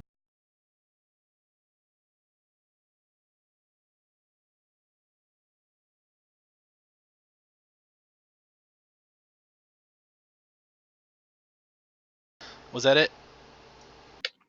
Oh. I guess technically I should hide and then attack. Because then I would have advantage. Oh. It still would have But missed. I can hide now. Well, we don't know what it would have been with advantage. But I'll hide now with my cutting action. All right. Should I roll for it? To see if I'm actually hidden? Yes. No. Let's do it. There. 18. Okay. Giant spider number green is going to go after... he's still focused on Taban, I'll say.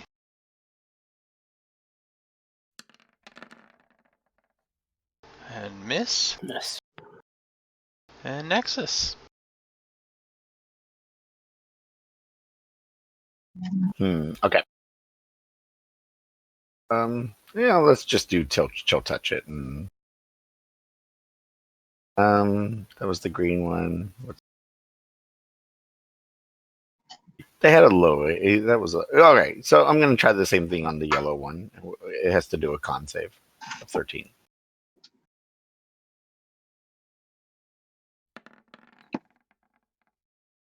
Did make it? Sorry. It fails. Nice. So what does it do? Did pop. There you go. It'll do 2 points of cold damage, plus it gets a disadvantage on its next attack roll. All right. For disadvantage, let's go with the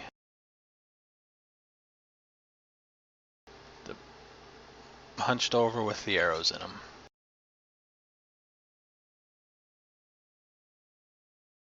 Fixer, you are up. I am going to try on the green one. See if my luck is any better this time. I'm gonna go with yes. Definitely. 19 total. Like right through the head that time. On the green one, that is going to Yes. kill it.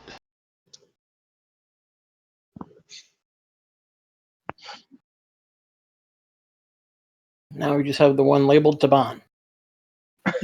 That'll be it for me. All right.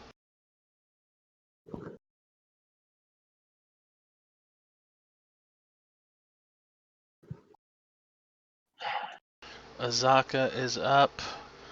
She will step onto over the corpse of it and hack at the yellow one.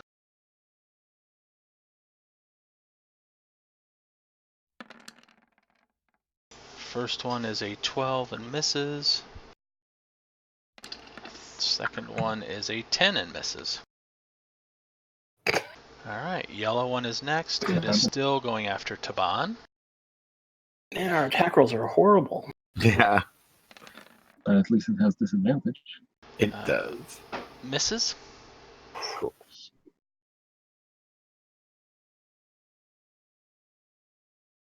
And Twillin, you're up.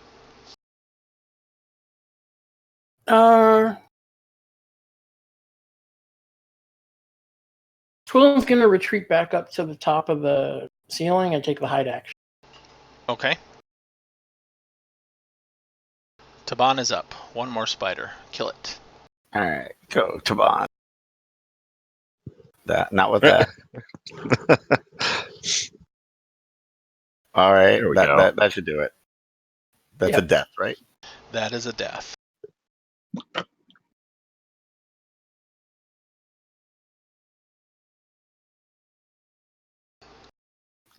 There we go.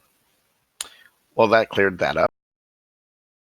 Now let's go into this thing and see what we got. How big is this shoot thing? Can we take a 5-minute? Yes, we can.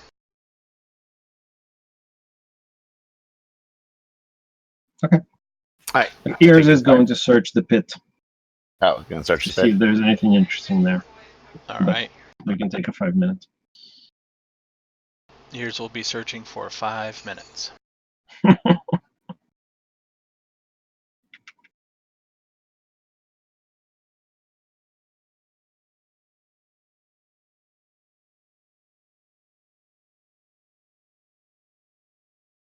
right. Yeah, I'll be right back.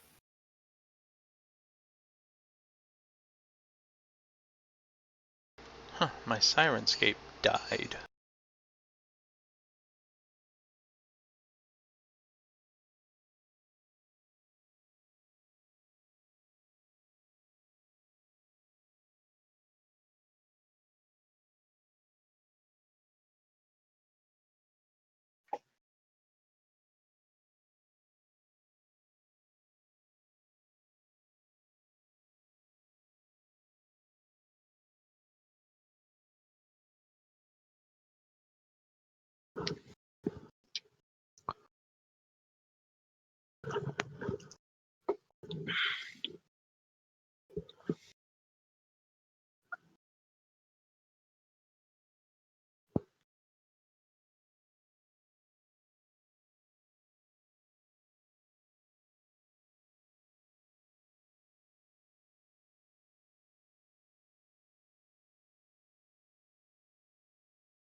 Betrayed by a fellow spider. I know, you bastard. I like how my trend continues. I never can hit the first shot. Always got to work on the machine.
Oh, that's interesting.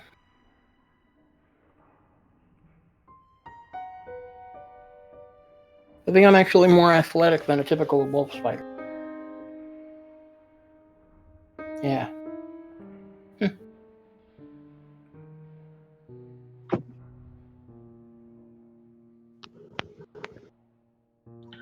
Alrighty.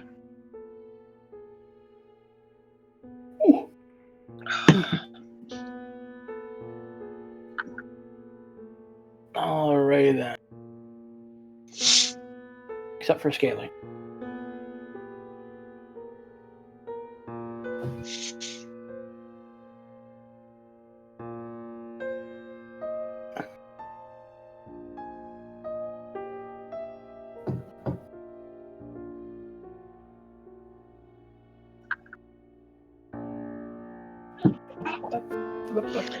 Oh, I also need to get back half of my arrows.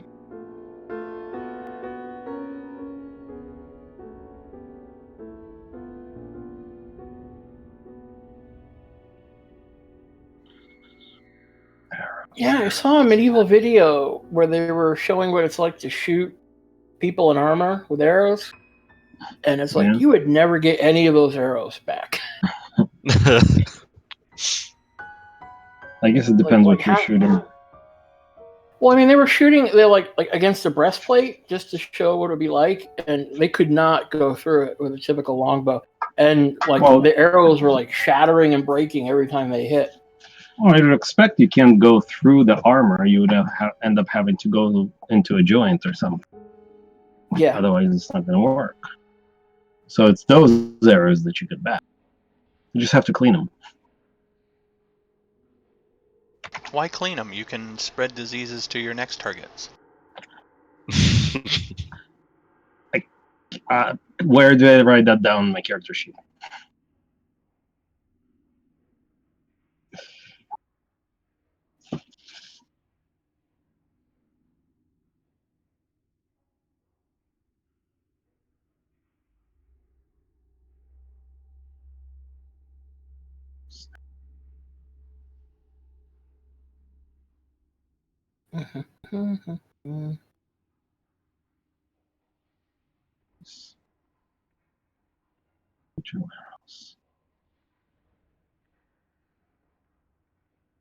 I could kind of see the point of this particular game tracking arrows, but when we were playing 4th edition, the DM said, "Oh yeah, keep track of those arrows." I just went and bought 300, and I'm like, okay.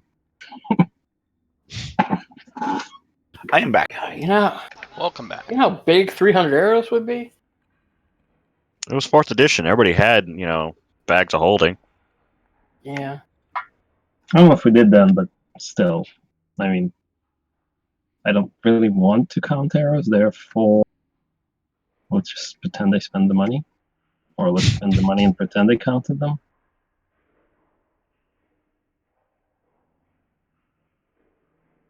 That's why I have my magic crossbow. Don't need bolts. Don't need to keep track of bolts. Nice. Yeah, in 4th edition. I also miss a lot. We're in town. Okay, I'm gonna deduct a couple gold. Yeah. Well, I bought 10 quivers in this game because I can. That's a lot of arrows to carry around. Yeah. Such is life. I have to start giving you a disadvantage on stealth rolls. Or was that in the 4th edition? I'm not encumbered, so I don't know what I'm talking about. Yeah, but it's making me think of the movie The Labyrinth toward the end when she was getting all that stuff piled onto her back? Yeah, so, yeah. This is not GURPS, right? We're not fully simulationists here.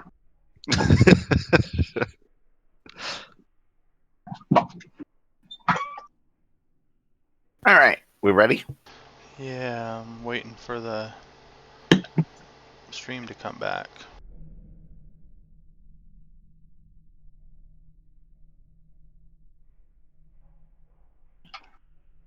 Not really dropping any frames, so why isn't it coming back?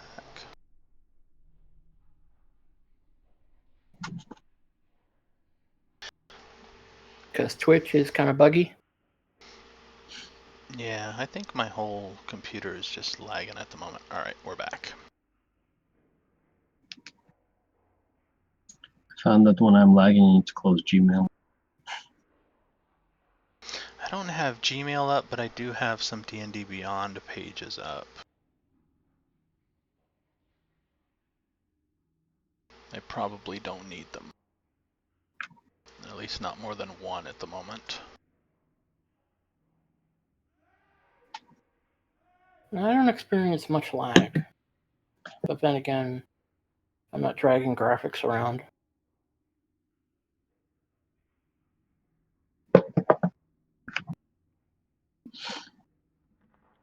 I usually only notice when I'm playing Conan Exiles, which is, I think, the most demanding game that I play, which is not very demanding.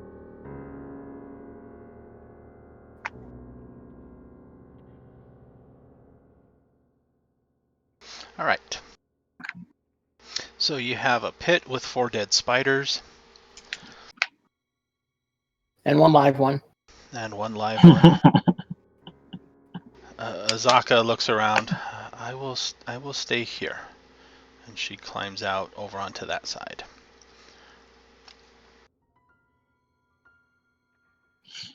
Anything of interest that the spiders devoured over time in there? No, not really.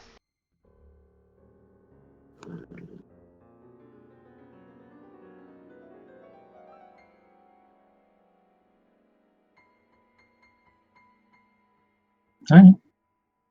No hobbits. Nope, no hobbits.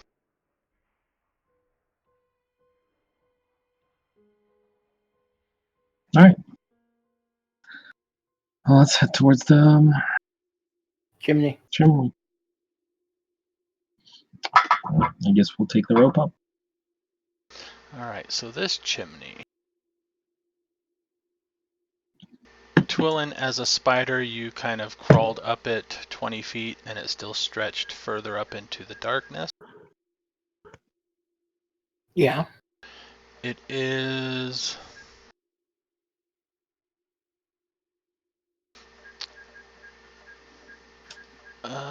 it's got plenty of handholds. It is kind of chunky and twisty in places, though. There's nothing to tie a rope to, really.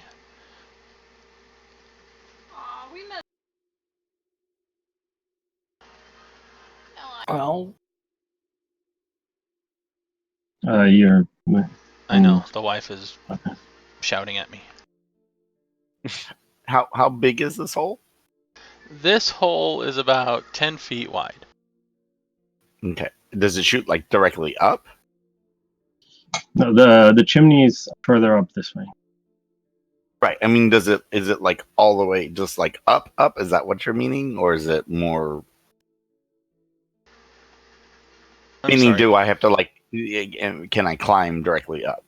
Is that what we have to do to get up into it? You have to literally climb. It's about a 10-foot high ceiling, and the chimney leads up from there. Okay. I guess my question is it like a hole that literally straight down, or is it sort of meandering and it's something that we can sort of crawl? It is mostly vertical. There are a few tricky, twisty spots, though.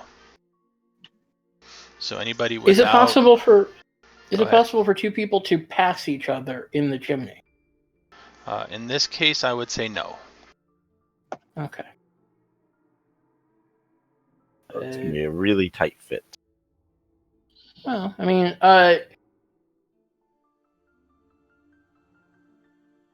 the spider goes over to Fixer and taps him and then points at the rope of climbing.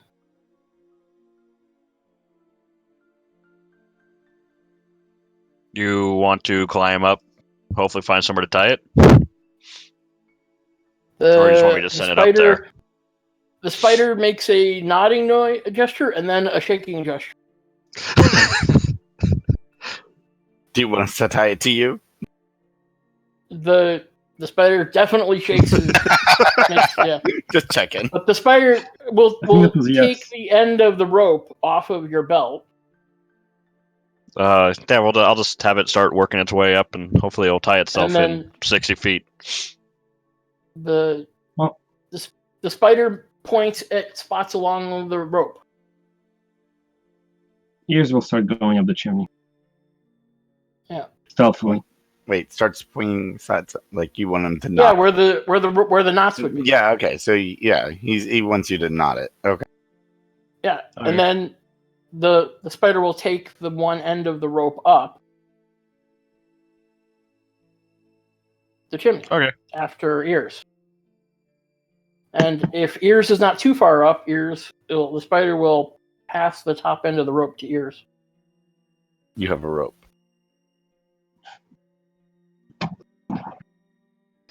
Okay.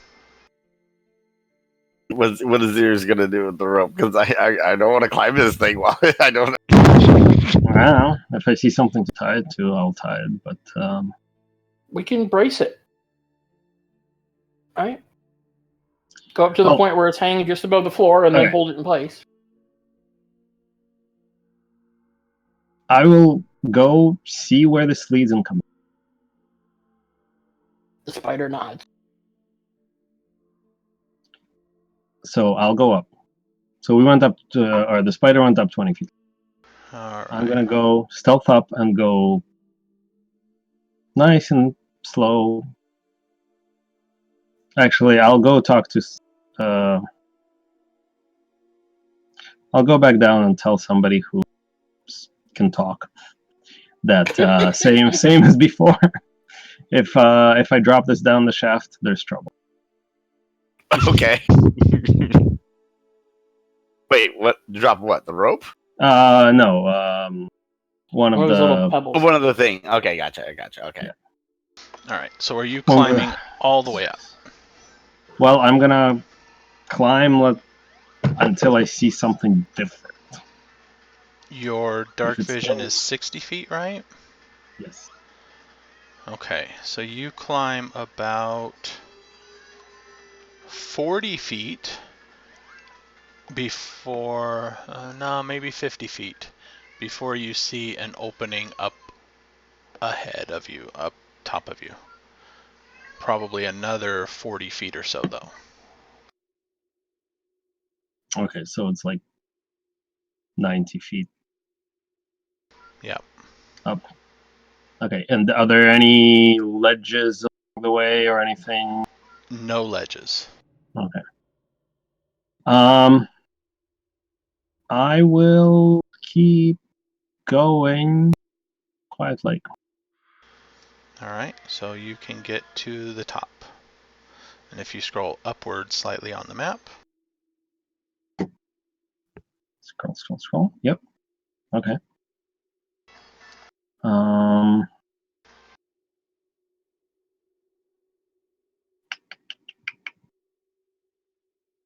Okay. I will climb. I like the spider's idea. I want to take a peek out, but I will climb along the ceiling stealthily to peek around the corner. okay.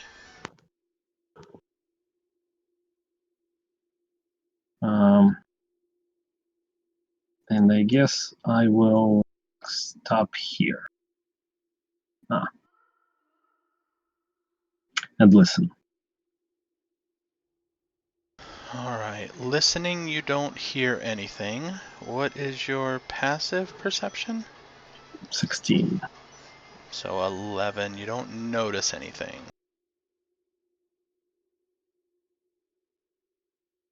Okay, I do see this opening here, right?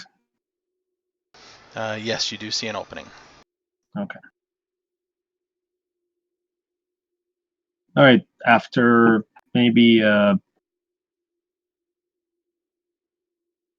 listening and watching for maybe, well, I'll stay here and look around actively. All right. Roll me perception at disadvantage.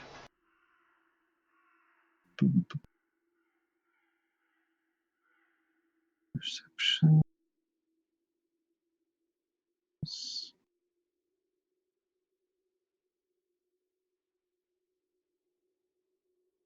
Disadvantage 11. Alright, so So looking same. around, you don't see anything.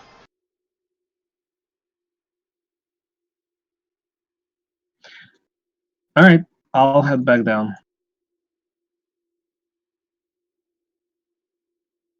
And relay the situation to everybody else. Basically, next level is about 90 feet up.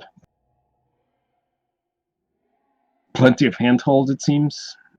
So it shouldn't be too much of a problem for experienced climbers. And after the first 30, I said 90 feet up, right? Yeah, after the first 40 feet. Actually, no, never mind. If we tie 2 ropes together, we can reach all the way down. 2 knotted ropes. And this opening is 5 feet across. Yeah, roughly. So I A will. bit wider in some places and narrower in other places, Yeah. but yeah. Yeah. So I'll ask who has javelin or spears. Taban Just has something one sturdy. javelin. Taban. All right. Yeah, he's got one javelin. I'll tell Oh. Taban I can brace it up at top of the opening, and then people can just have the safety rope in case. I have a few crossbow bolts too, if we don't want him to not have his only spear. Well, I just want to put it across the opening, not without having to pound it into anything. Oh, like you can put it at the very top? Yeah. Okay.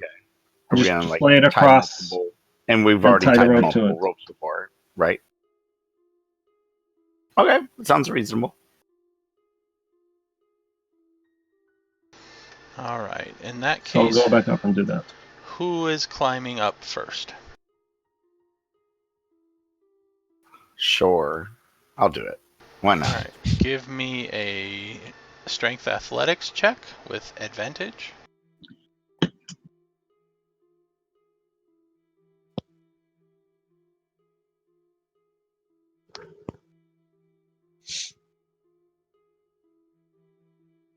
Ooh, I needed the Hooray for advantage. advantage. Alright, you climb up.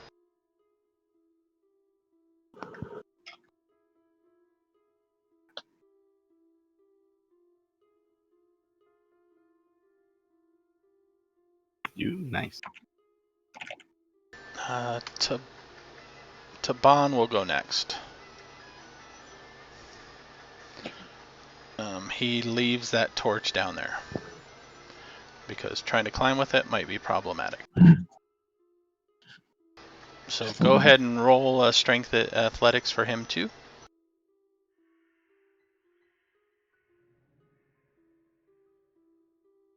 Our spider might want to kind of walk with him just to make sure he doesn't accidentally slip or anything, since he can't see in there.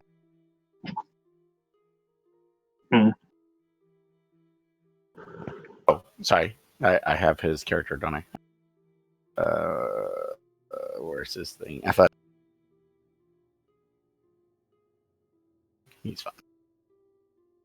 He is fine. And once he's up top, he's going to light another torch. You and these torches. Okay. I'm gonna go hide in the shadow back here. I'm just watching to make sure nothing comes down this hall. I don't know what's over there, but I'm just going to sit here while the rest of them come up. Okay, I moved my character into blackness, and now I can't. Oh, that's it. You're dead. You're climbing Roll up? up a new character. He lost himself. Yeah. Alright, you can scroll up. So that leaves Fixer next. She is staying. She's staying down here. She does not want to climb up. She is not climbing up, no. I will just tell my little bear to guard her, and I'll climb up the rope. The bear is just standing there staring at her. I mean, once the fight with the spider ended, she looks very anxious and nervous. So she's just kind of sitting there, catching her breath and stuff like that. All right, so for Fixer, roll me a Strength Athletics. Oh boy. Advantage. Yeah, I'm gonna need it. That's why I recommended the rope like that. That way we could brace each other and give each other assistance. Yeah. And 13 is good enough. Oof.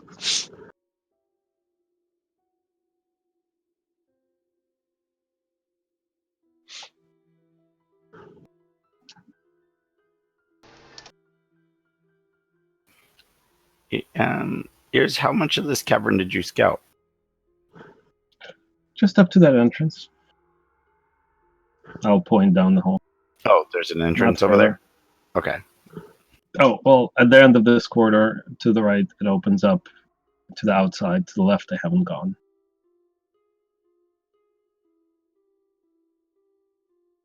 Doesn't look like. Yeah, there's nothing over here.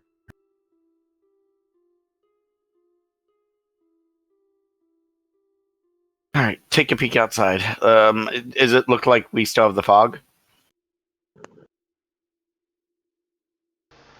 You are... Where are you?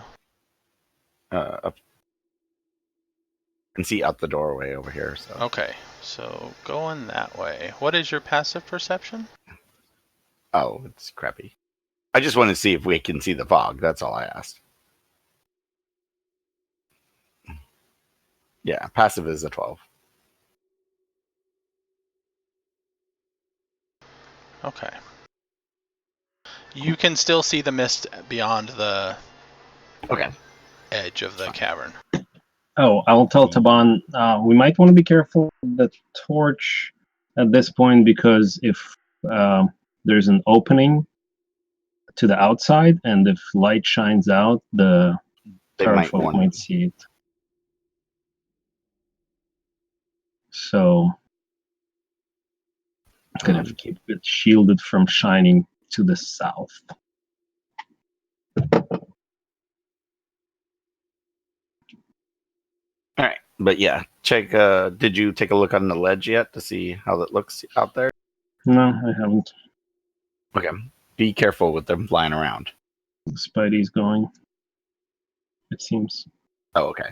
It's probably safer for the spider. I don't know if you can hear.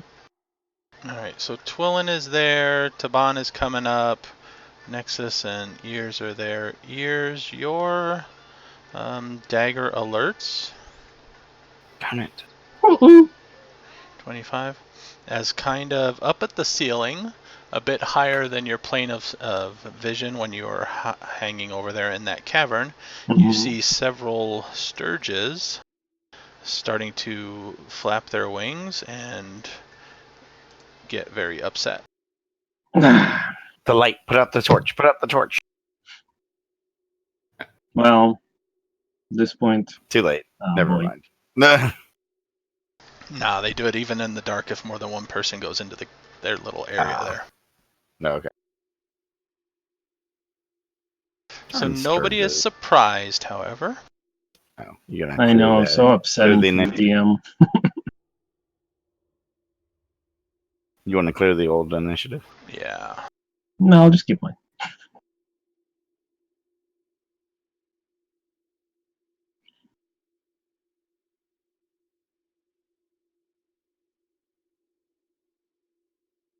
And it didn't ask me if I want to roll with advantage. So I have to roll twice and then fix it to the highest. There. I wonder if there's a setting for it. Better than it was before last time. My initiative rolls suck.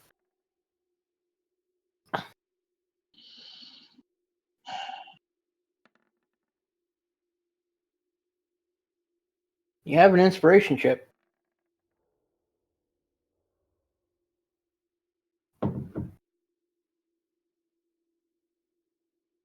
I'm not worth it on an initiative. I'm not too worried. I agree.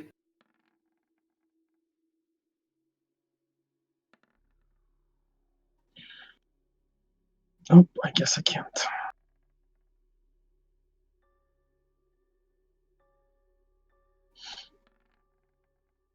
I guess I probably should just roll 1 initiative for all of them, but oh well. Alright, Azaka's out of the fight. Somebody rolled for Taban, that's good.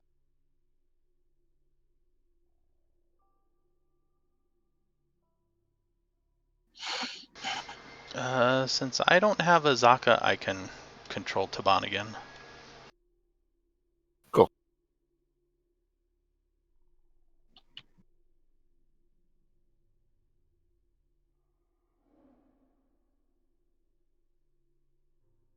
Once I have his sheet up.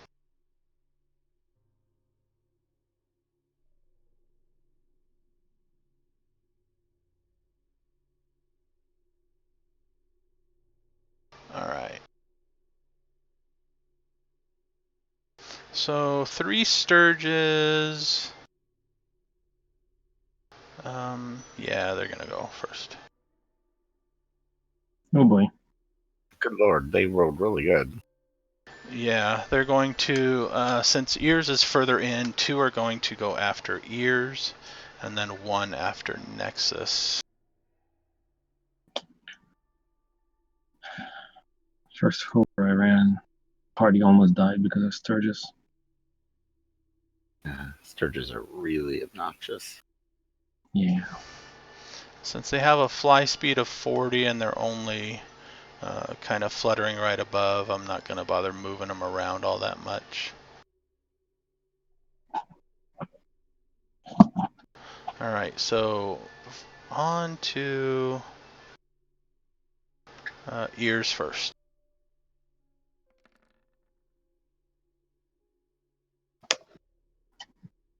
Does a 14 hit? 14 will miss.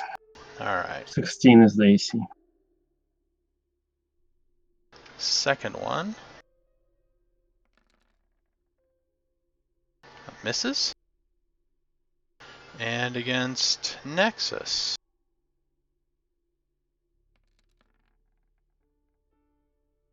Ooh. Ow! Crit.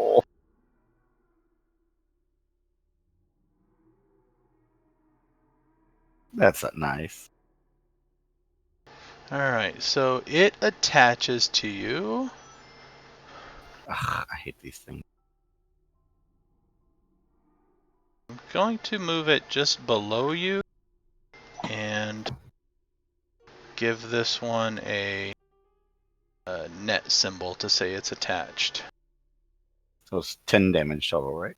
Yes, 10 total. And at the start of its turn, you lose a d4 plus 3 more hit points due to blood loss. Okay, I have to get this thing off me.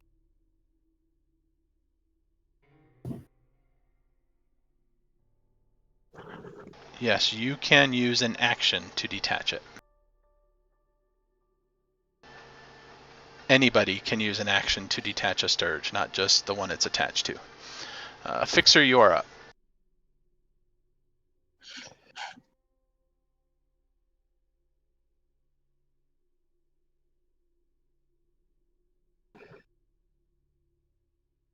Is there a place for me to stand close enough to touch the sorcerer there with Taban in the way? You can stand that one. I can just move it over to the side a little bit. Okay.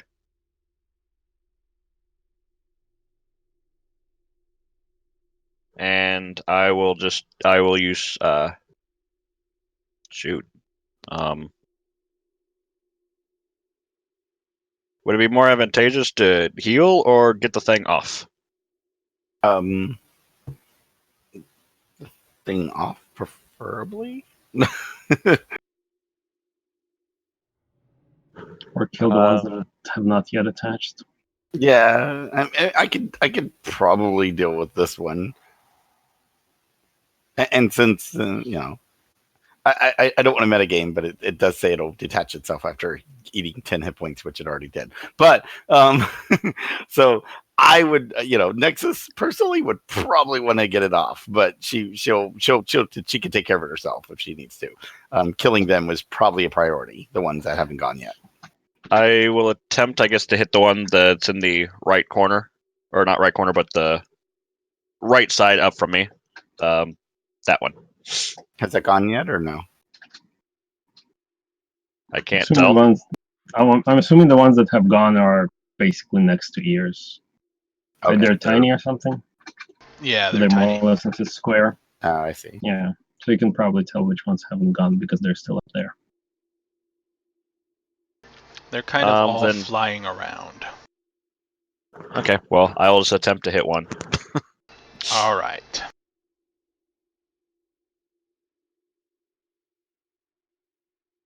If I get into the right folder. Jesus. I'm gonna go with, I don't believe, a 8 hits. Nope, an 8 You will never miss. know. Some things are hit by an 8. Nexus, but you not are up. If I move, it's gonna swing at me. It's gonna try to bite me. The one in front of me. Blast them. Blast them with something. Oh, I can do something. I just want to double check. Can I take a step back? I can, right? Or is that like a disengage or something? I can't remember how that works.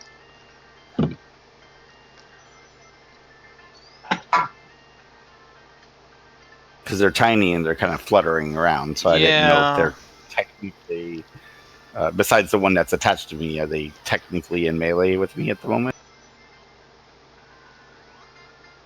I will say no, because they're kind of flittering about the ceiling. Mm-hmm. So. So okay. When do I take this damage? On their next turn? Yeah, on the start of its turn. So 1 goes with you.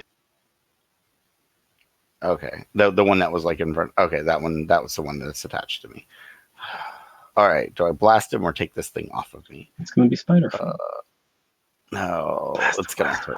Yeah, all right. I'm gonna use ice knife. It explodes. So, can I do it in a way that's going to work? Each creature with a first miss. Okay, without hitting, without hitting my friend in there is the question, right? Well, they're up in the ceiling. True. All except 2 of them. All except 3 of them that are already gone. Okay, so if I were to target, like, can I see this one right here and target him with a? Yes. Okay, and how many would be in 5 feet of him, fluttering about?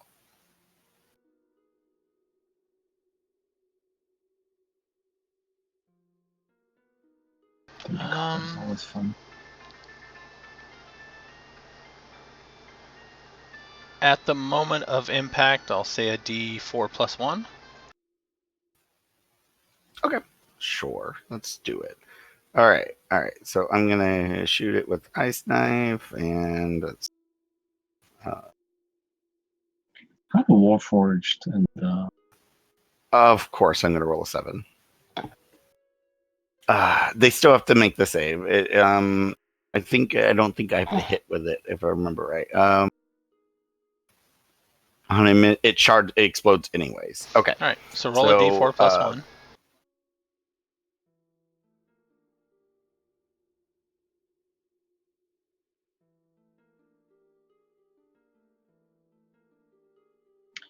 How do Warforged and Sturges interact? Oh, nice. All right. So 5 they have of to them. make a dex save. What is the DC? 13. And any of them that fail take the 7 cold damage.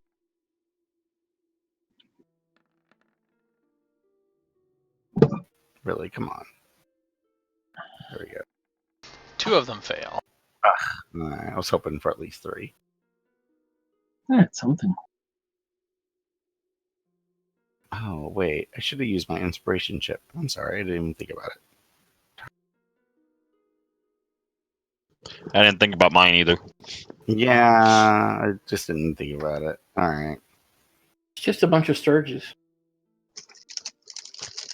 Yeah, but, they can be really painful. All right. You haven't even gotten to the terror. That's not the point. There we go. Alright, next Sturges.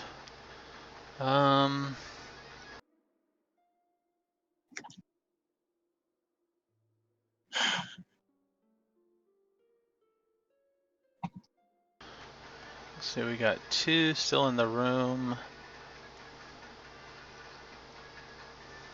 I still wonder what they're gonna do when they encounter the first. The Warforged still has bodily fluids to drain, I would imagine. There is nothing in its features that would say that it's immune. Yep, I'm only immune to disease and like age and stuff like that. And poison is just advantage, so I'm assuming it'd still work. Yeah. I'll just be very, very surprised. It's like, what the hell is this I'm drinking? So we'll say of these, the first one will go after ears. And miss. And the second one will go after Fixer. 16? Misses. Alright. So ears, you are up. I'm going to take my rapier and stab the closest one. Okay, you've got a few that are close. Actually, somebody who's next to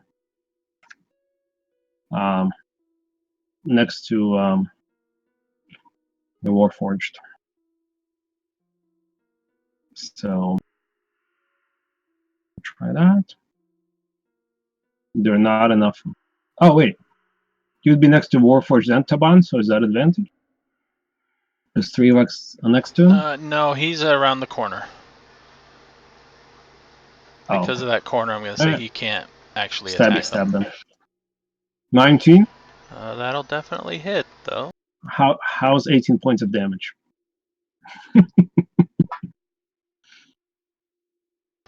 Hit points just fall on the floor. All right. Then I'm going to disengage and get over there. Use the Warforged as a giant shield. Ruh-roh. Just so you're aware, the bear's name is Shield. My name is Fixer.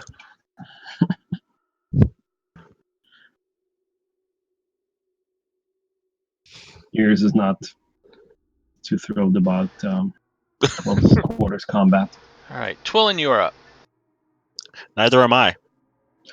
Oh, I forgot the thing that I took. Oh well. No, there is still one sitting on my back, apparently. No, Twillin will come over and remove it. There you go. Thank you. Because you're right there. You're only 10 feet away. All right, so you use your action to disengage one. Yep. Does that kill it, or Nope, what just does that do pulls it with it? off. Oh, okay.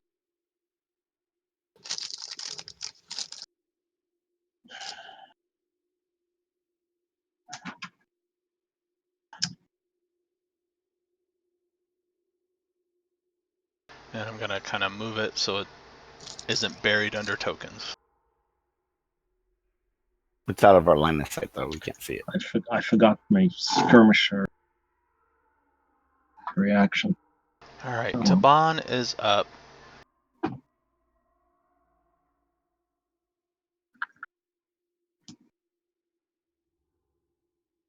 There we go. Taban's going to attack 2 of them.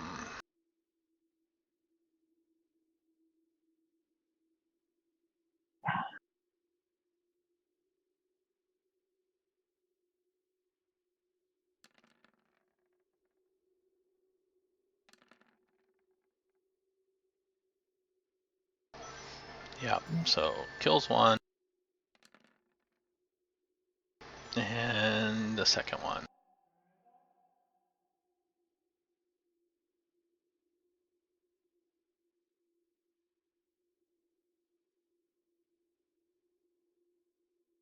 Nice to have someone takey. Indeed.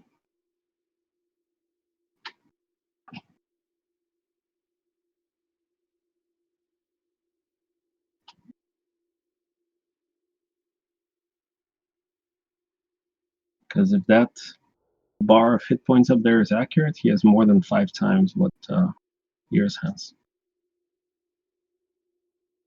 He's got about almost double what I have.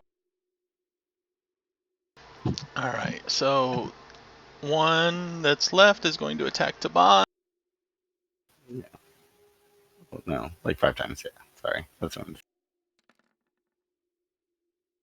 Oh, And ouch. hit.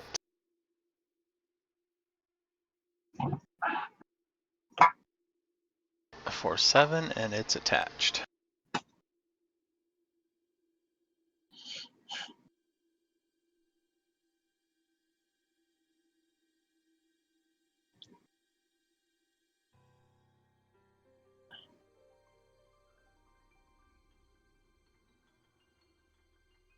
Okay, stacking them for whatever reason just doesn't want to work.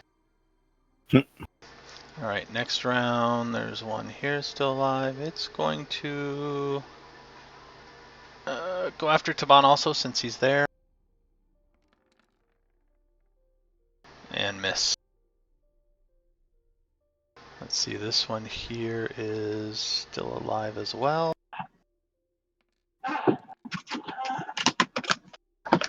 That misses too.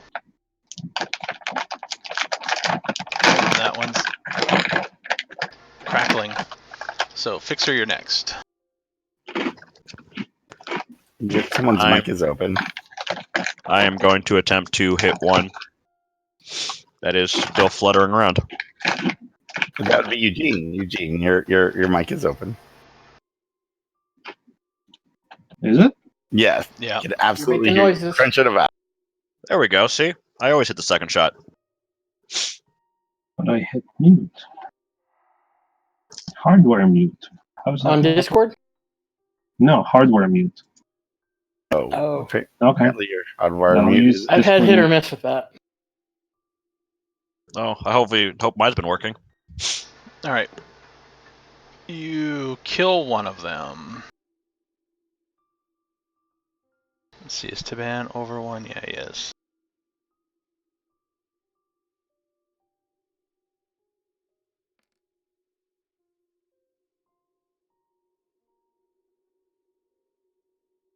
So we'll go with that one. Nexus, you are up. I'll chill touch it. There's one of 2 them- in the air and 1 still attached to Taban. Oh. We can chill touch the one that's attached, no? Can I attack the one that's attached without hurting Tavon? Maybe. What does that mean? Maybe. If you miss, then there might be a chance of you hitting Taban. Oh, okay. I don't want to chill touch Tavon. We'll hit one of the flyers. It's fine. Let Fixer take the one off Tavon. Wait, did Fixer just go? Yes, I go Yes. before you. Oh, okay. I took out one of the things. Darn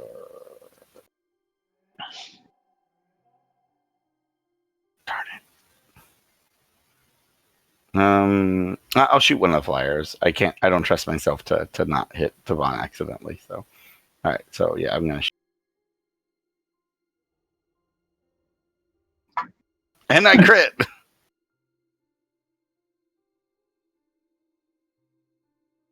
Chill touch with the crit. You definitely kill one. Darn it. Maybe I should have attacked that one. Now I feel Anything bad. else? I will I'll take a actually, and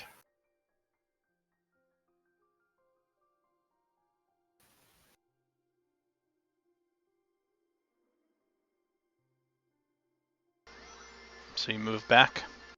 yeah, All the right. mist is still blocking us, so I think Yeah. we're safe there. All right, one more still in the air. It's going to go after Taban.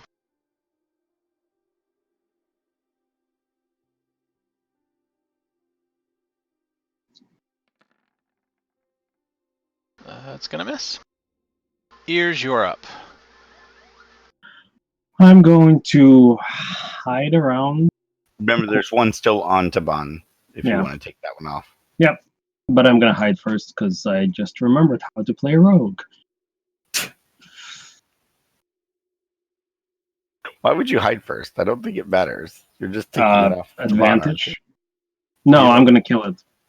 Oh, okay. I'm going to attack it. Oh, once with I'm the hidden, advantage. because I want advantage, yeah. Alright, is 23 enough to hide from a storage? Possibly. I'll have to find out. Alright, I'm gonna sneak around the corner and just with the end of my rapier try to stab the one that's on Taban. Okay.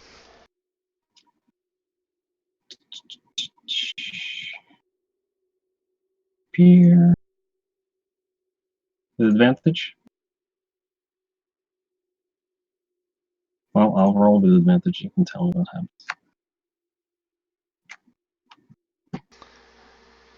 That is definitely enough to kill it. Hmm?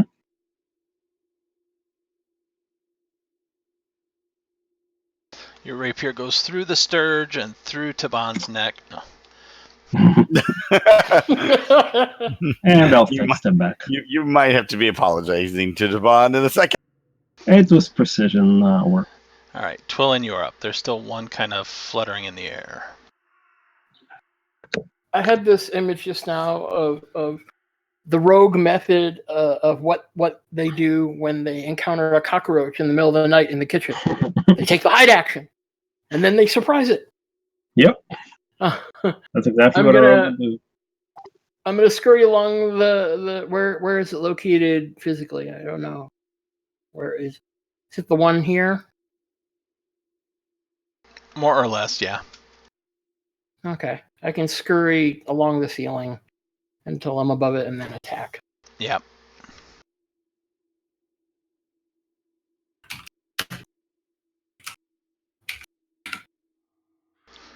I think that's right. 17 to hit. That definitely hits. That needs to make a con save, and to take 7 points of damage. It's dead. No con save needed.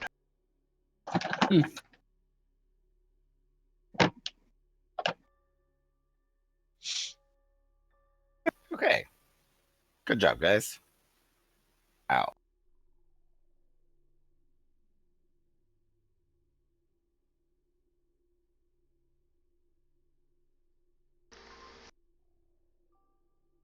All right. You have Dead surges. I'm gonna stick my head up where they were hiding. In case there's anything else interesting up there. 9 dead sturges. Since Taban has a torch there now,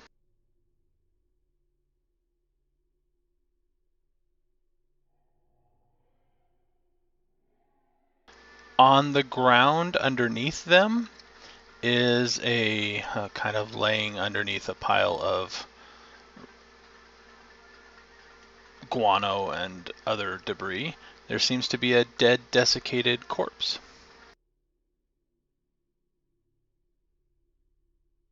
I'll take a closer look, I guess. All right, as you get closer, you can kind of brush away some of the stuff on. It seems to be a female. The elf. No, she seems to be human, but there is a bit of gold glinting from underneath her tattered clothing. And searching her, you find I'll do the rogue thing. 15 gold pieces in a barely what remains of a pouch, a gold and carnelian ring on one of her fingers, and 2 onyx figurines that seem to be maybe 6 inches tall. No, we'll say 4 inches tall, and they almost look like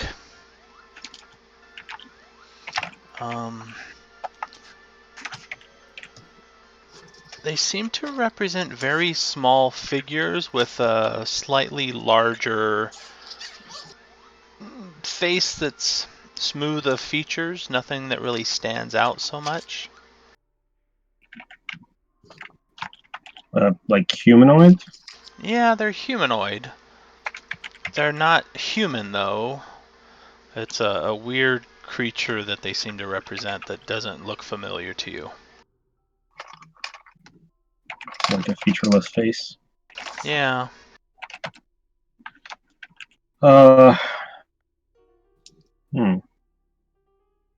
Anybody make any sense of these?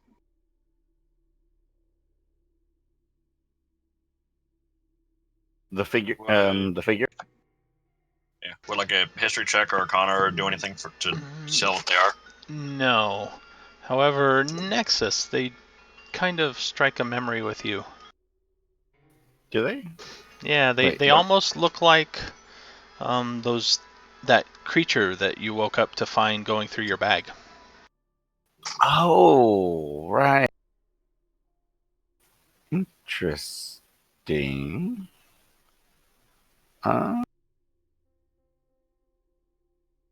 So that's what they look like? Odd.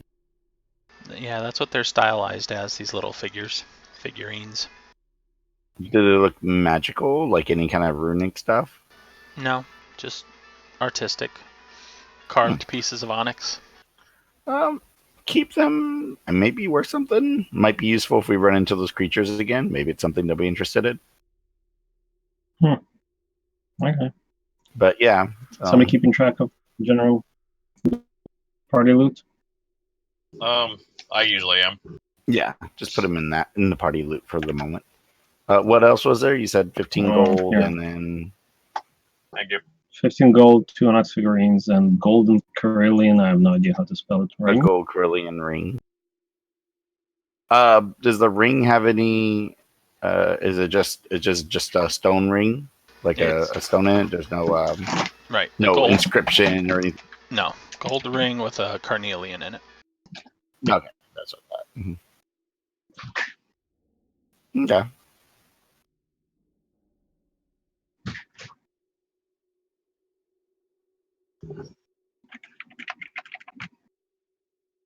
All right.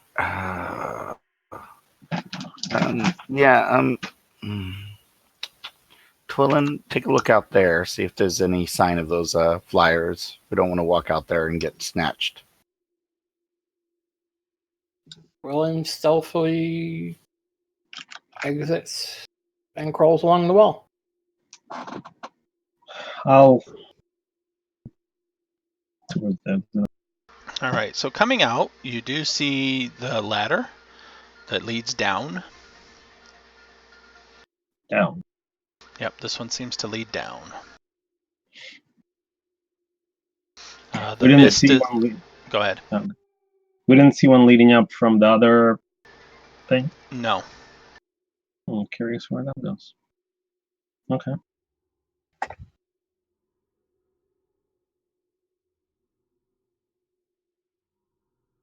But there is a ledge that kind of seems to circle around on both sides there. Mm-hmm. Before we go further up, I'm curious where this ladder goes. Go check it out. Yeah. That's fine. It goes down about 40 feet and then seems to crumble and just kind of lead into nothingness. It looks as though if it had been completed, though, it would land at that ledge below, right next to where the other ladder led up to. Okay. Alright, come back up. Why don't you circle away around the other way? Mm. Yeah.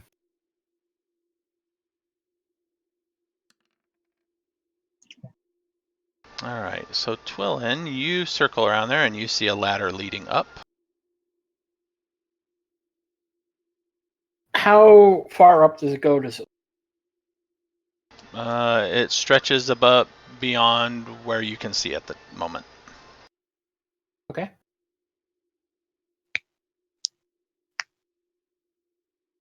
Oh, look, another ledge. With a spider on it. Oh my god. Yeah, there's a spider on it. Roll perception. Sorry, roll surprise.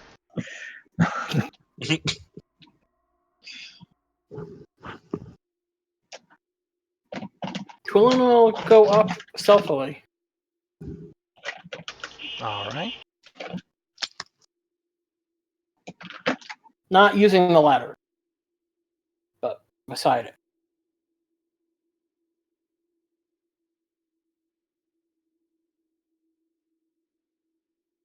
While he does that, Ears will come back around, tell people what's the situation is. Since he can actually talk. Okay. There's a ladder around. Okay. So Twillin is climbing up. After you climb about 30 feet or so, it looks like you can see that there is a ledge up above that the ladder leads to. Okay. Is it a wide ledge, or does it look like the ladder is just like about a 10-foot area or something like that? It's hard to tell from here. It just kind of leads up to the edge of a cliff.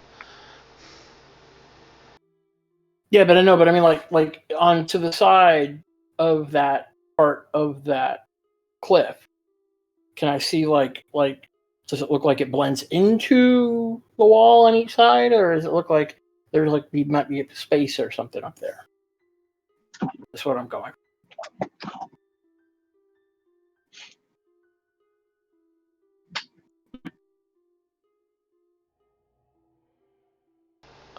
From below.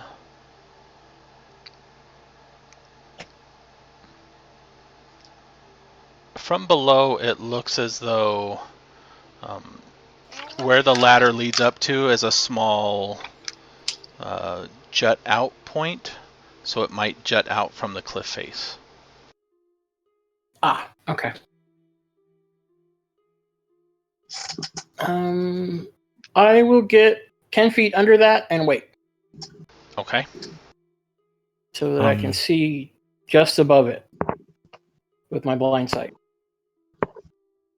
How tricky is the walk?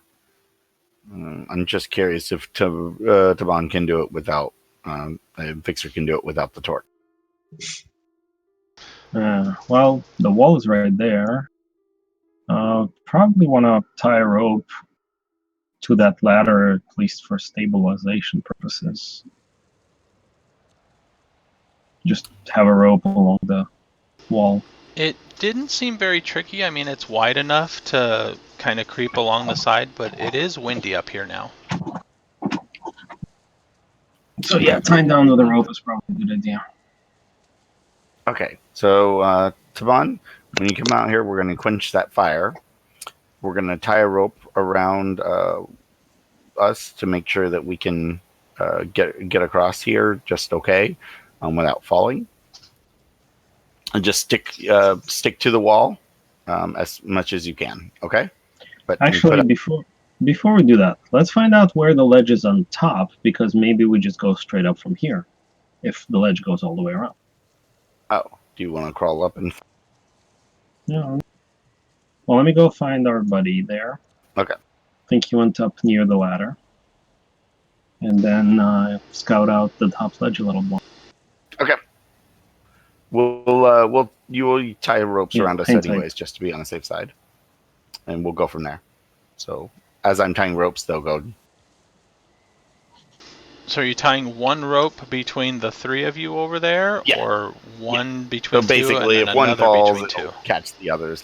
Yeah, but it'll be between all three of us. Okay. So if Fixer falls, he drags you all with him. Yes. So Fixer, you can't fall. You're not allowed. I mean, No, I it's do okay. have- I find it We'll just funny float that one of slowly the to the bottom. three is a forest gnome. Hey, look, I'm the one that if I fall, everybody can catch me. It's fine, okay? But just by pure weight, Fixer just doesn't have to move, and it's like, oh, okay. It's like a little tug, and he's like, well, Yeah, there's a reason why I took Featherfall. I'm a big guy. yes. There you go. Now, if you have Featherfall on you, but others are tied to you with a rope, I guess that still works. That's right. We'll all just feather fall down. It's fine. It's like it works up, I think, like 5 people.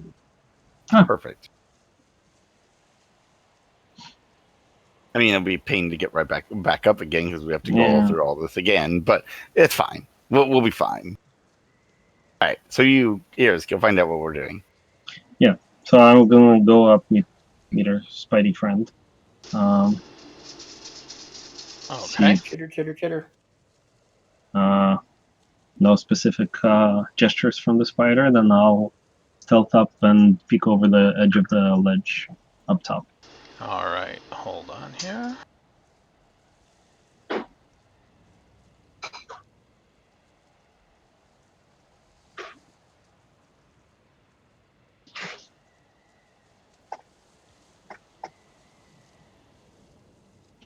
We're getting dragged down to the left. You're getting dragged down to the left. Looks like there are little dashed lines to the next area. There seems to be a ledge that is 15 feet wide.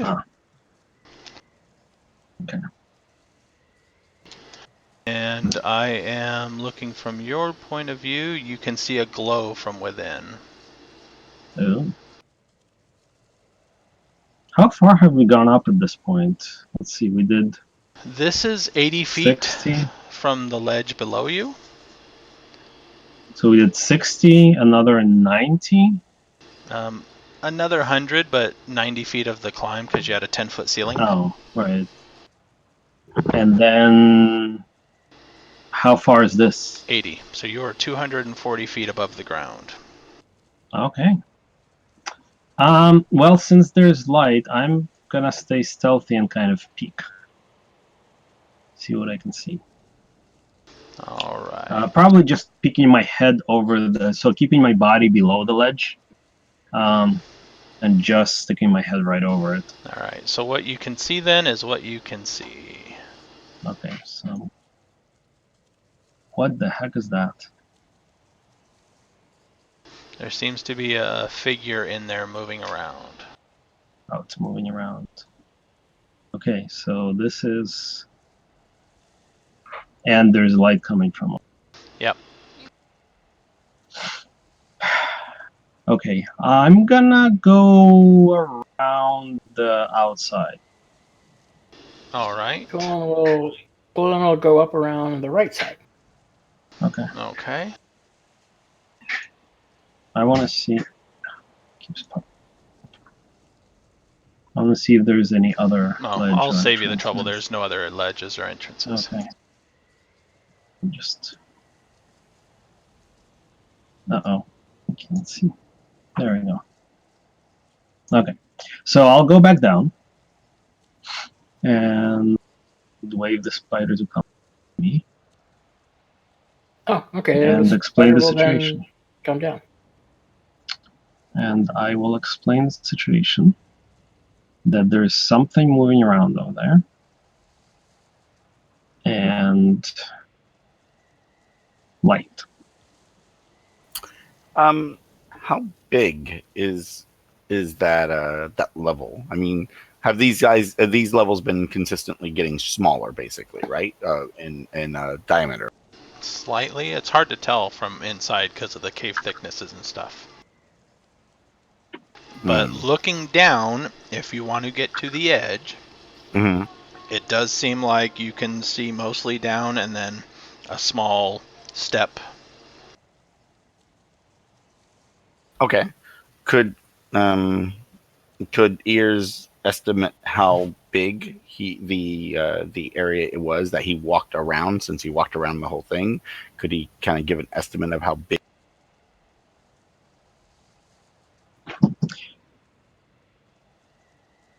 When we saw it from the outside, it didn't seem to be tapering off. It seemed to be like levels jutting out, so it kind of I mean, yeah. Doesn't seem to be that much smaller at the bottom. So. Yeah, so let's assume it's not that much bigger, or even it could be even smaller than the rooms that we've been in. Yeah, so it sort of juts out a little bit. Okay. Yeah. So yeah, it seems to stay mostly the same diameter, I guess. So the room will probably be roughly the same size that we've been inside already, right? Basically, from what we possibly. Okay. And it looks like it's that left staircase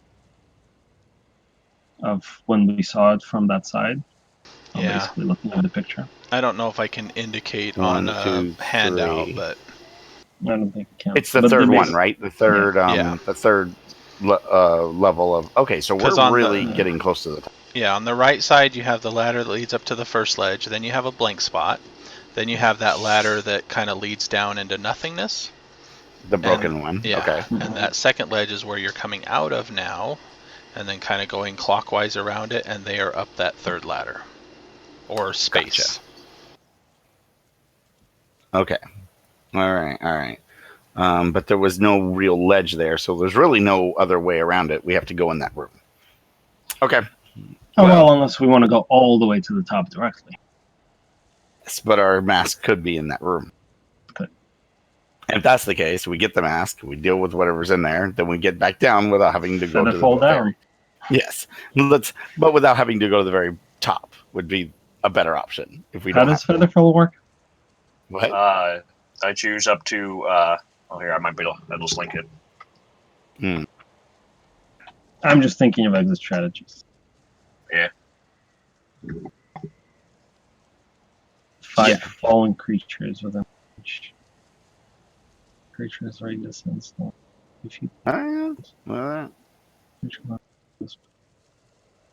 And 60 feet per round. That's.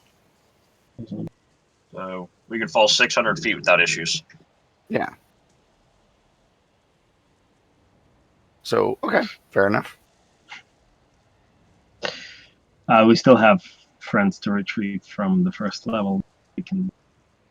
I don't know. Yeah. Depends how much attention we attract. But anyway, it's still, and there's still mist outside. Yes. All right. Around this ledge that your companions are on, though, the mist is, you can see a bit farther than 15 feet because the wind is kind of sucking it away. If that makes sense. So you can see a bit further, say about 30 feet, and then any huge distances is a little, maybe double beyond that, but there's nothing else that large in view. Okay. Well, let's get over to that area where the ledge is, and all attached together there. And we will. How far up was that ledge again? You said the one you're on now. On this ledge. No, between here and explored. How long is that ladder? We'll put it that way. 80 feet. Okay. 2 ropes. Yes. What do we have?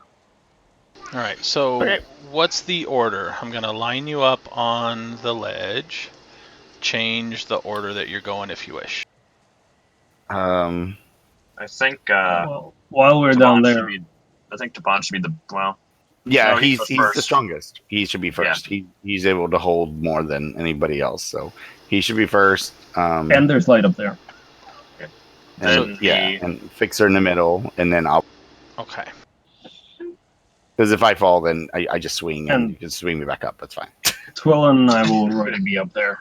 Yeah. Yep. All right. So the wind gusts around you, but luckily enough, it doesn't seem to pull any of you towards the edge. So you guys get to the side. Okay. Oh, that's right. He does not have his torch now. Let's Yeah. not create a giant beacon and say, "Hey, we're here."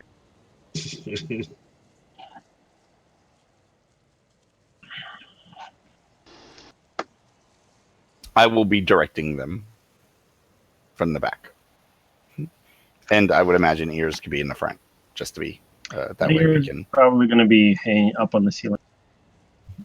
All right, so climbing the ladder. Wait, what's the condition of this ladder? Is it any Same better as all than the the others. other ones? Of course. Well, wait, rope, right? Yes. 2 ropes tied together. Yeah, we already have the knotted rope on With one of knotted, them, anyways. Yeah, so we're just going to use rope. I think.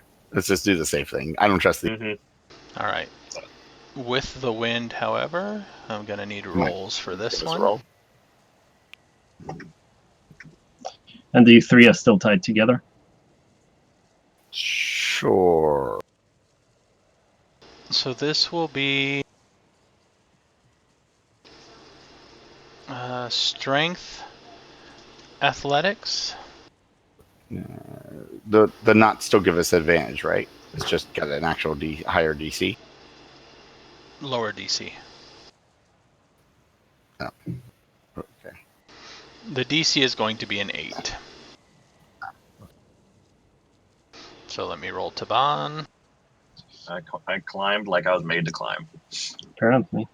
Ooh, So did Nexus. oh, look at that. We're pros at this climbing thing. Oh yeah. Just like the intro scene to Cliffhanger. Yeah. Well, we have motivation to get off the sledge. That is that. All right. I will imagine that ears and Twillin are already up at the top, ready to go in that room. If they, and I would assume they would let me know if it let us know if anything is coming out. Okay. Should I roll stealth at some point? Yes, if you are going anywhere in, let me move these guys over. Well, I'm just like 5 feet in.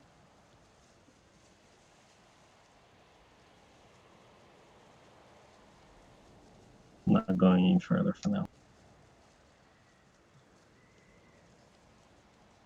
Well, before everybody can make it up, people have to move here. So Taban is first. Yes. He can get to that spot.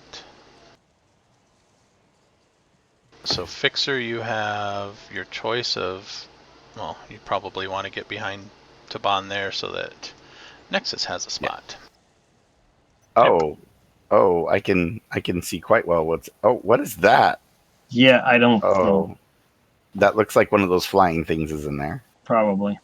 But yeah, there are things That's moving from around stealth in there. There seems to be a fire. So you see some shadows occasionally coming out. They,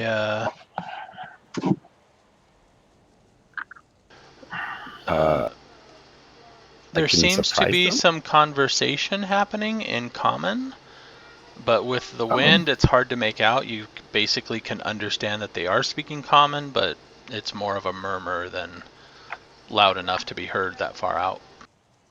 Well, if I step a little bit in, like this far in, does that help hear things or not yet?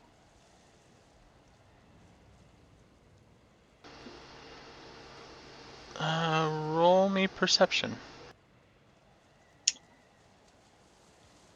I'm going to say the DC for this with the wind at your backs is going to be a 14.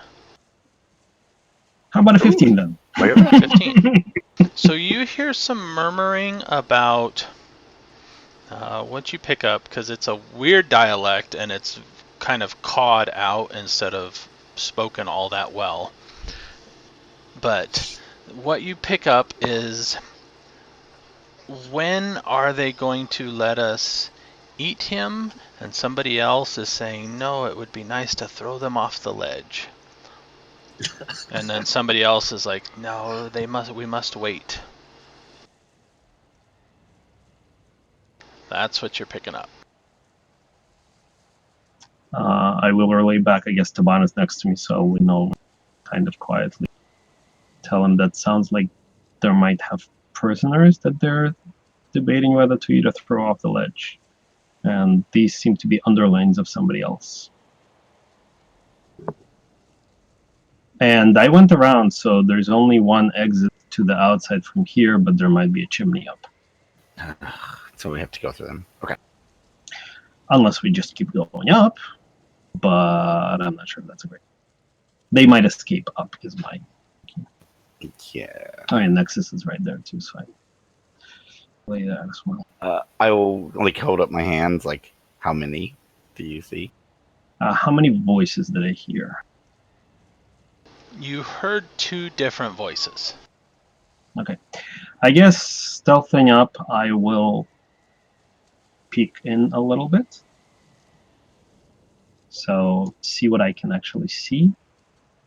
All So I roll my right. stealth. Yes, roll your stealth. I think I'll use my inspiration now. No, I just clicked on it and did something weird. You can just drag it onto the table. Drag it onto the table. Yeah, that'll get it out of your hand. And Like that. Okay. Oh, I see. All right. You're getting advented. Oh yeah. This too. So stealth. Advantage. Oh, a crit. Didn't need it that much, but there it is. all right, so you manage to hide in the few shadows that are there. You can get close enough to peek in. You don't see anybody react as if they notice that you're there. Maybe you just go searching for the mask, steal it, and we can just get out. Are there enough shadows? Actually, if I go along the ceiling, is that enough concealment to be able to go across to the other side? Probably. Nobody ever looks on the ceiling. Except flyers. Yeah. All right. I will do that then. So going along the ceiling, if there is enough of a if the passage is lower and the ceiling is higher. It's about 10 feet high. The opening though is at ceiling level, so there's not a gap or anything like that. So I guess I would have to just use my timing to when they're not looking. Yeah, sneak across. But it's part of the same roll, so you can go ahead and go across. Okay. All right, I'll do that. The hell. So there are. Well, I can't talk to anybody at the moment, so I will keep my comments to myself. Move a little bit more. Actually, wait. Can Taban still see me? I can barely see you. But... Do you think Taban sees where I am or sees me? No, he doesn't have any vision. Remember, so he probably can't see. Well, they're lights. Yeah, Taban can see you because you are in a lit area. I'm gonna hold up. Oh, okay. And then move a little bit more. He nods. And he turns around and into the darkness. 4 of them. And I will. Okay, so I see there's a chimney going up. So yeah, and you can see now that you're kind of around that corner. It looks like there is a creature here who is tied up. He seems to be a bird creature. Mm-hmm. His wrists, ankles, and beak are bound with rope. He doesn't seem to have any weapons nearby, and he's kind of laying on the ground in that corner. And does anybody, I see one creature here, is it looking at any point in that direction or not? Say that again? I see there is somebody, kind of in the same hallway, but are they looking in the direction at any point? That's in the other hallway. That's a wall. It's just okay. overlapping. Okay.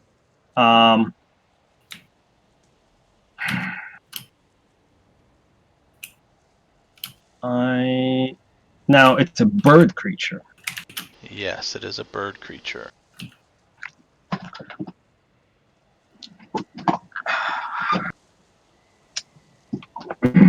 And is it looking around, or is it kind of...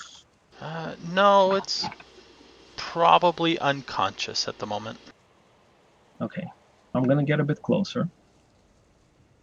Hugging the wall. See, does that show up for you guys? What? Handout, does it show up for you?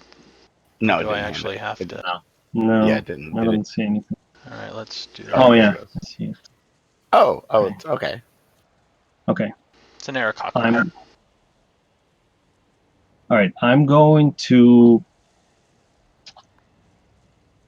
Its beak is tied. Its appendages are tied. I'm going to try to gently shake it awake. And if I see it stirring, I'll say, "Stay quiet."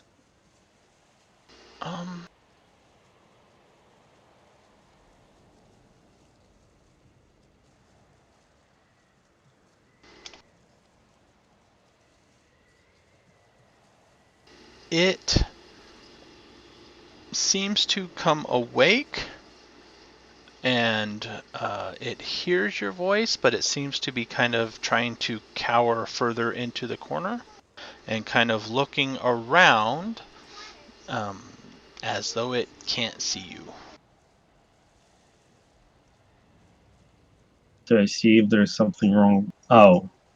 Is it dark, complete darkness in here or not? Yeah, the light Okay. doesn't kind of bend around all these corners. Okay. I'll tell him we are gonna try to rescue you. I'm gonna cut your bonds now. Nod if you understand. Let's see, you're speaking in common? Yes. It doesn't seem to nod. I will try the only other language I know. Which actually I don't think my party knows I know. But you can look at my character sheet for... Let's see, can I? There, I whispered it to you. Oh, okay.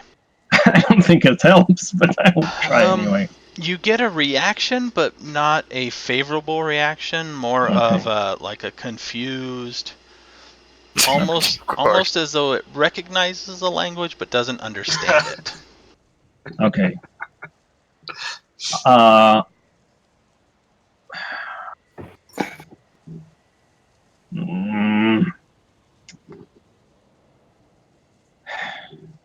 I don't know if it's better to free it or just come back and free it after we're done with this. If we get done with these guys, who knows how it will go. Yeah, it's better to just cut the ties. I'm gonna kind of hold one hand, gently holding down the... No, it's hands. So it has hands, wings, and legs. Yes. It's a lot of rope.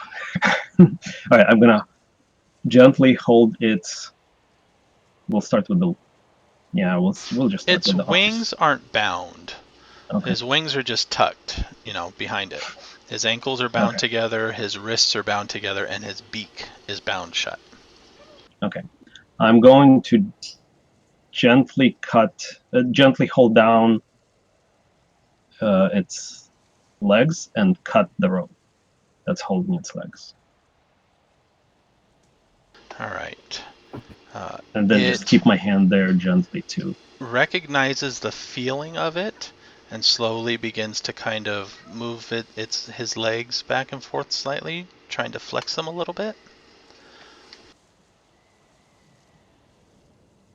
Okay. If that's not causing any strange reactions, I'm going to cut the bindings on its arms. and also say shh. That's universal. Yeah, probably. Although birds can't do a shh sound. Well, I'm sure they've interacted with other creatures. I don't know, who knows? Whatever. We'll find out. All right. So anyway, I'm gonna cut its bonds, and I don't want to hog any more time. This is Okay. As long as he doesn't like start cockling like a rooster or something. Yeah, it's basically, fine. I want to, getting the read for whether or not it's going to start making noise, try to free it, and then it stands up carefully, almost like it hasn't been able to stand for a while. So it's trying to get feelings back in its limbs, and it does remain quiet. And he kind of feeling the wall starts to move slightly, and there he can see the light. and I will step into the light and kind of hold my hand out to have it not go any further. Okay, so now that you're kind of backlit, it kind of looks you up and down slowly, and then kind of points with the hand. He doesn't look like he's in that well of condition. He looks like he's been beaten and battered and bruised, from what you can tell on the feathers. His feathers are not preened, whatever. He's very raggedy, but he kind of points and then makes the kind of hands up in the air kind of gesture, like what's going on type of thing. I'm going to kind of hold my hand out to stay and say, point at me and point down the hall. And what is there? 3 more or something? No, there's 1, 4. 2, 3, 4. 4 more. So hold one finger at me, 4 that way, and kind of tell it to stay there, and head back. Okay. Don't have. Oh no, I do have an extra dagger. I'm gonna.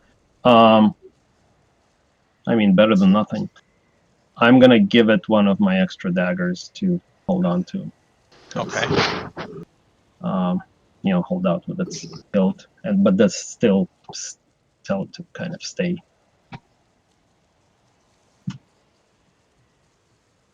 And my way back over. Since have you've they been kind of been chatting interacting, away? Yeah, have they What's been that? chatting away this whole time? No, they haven't been conversing the whole time. It almost sounds like they're eating, maybe. But since you were over there interacting for a while, give me another stealth roll as you go by.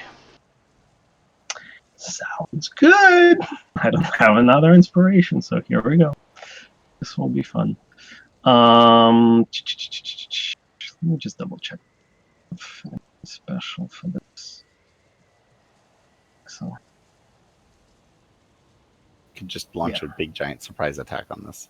well, worst case, Yeah, that's what we'll be doing. Okay. All right, so everybody on the 13. outside, in bird language, you hear Leroy Jenkins. No. All right, and if I kind of peek out first, so they seem to be just eating around the campfire. They seem to be like pulling some meat that was cooking on the fire apart and munching on it. Okay. I'll head back over at the opportune moment. They're not attention. And then basically relay. Is a twill on the ceiling? Or Yep.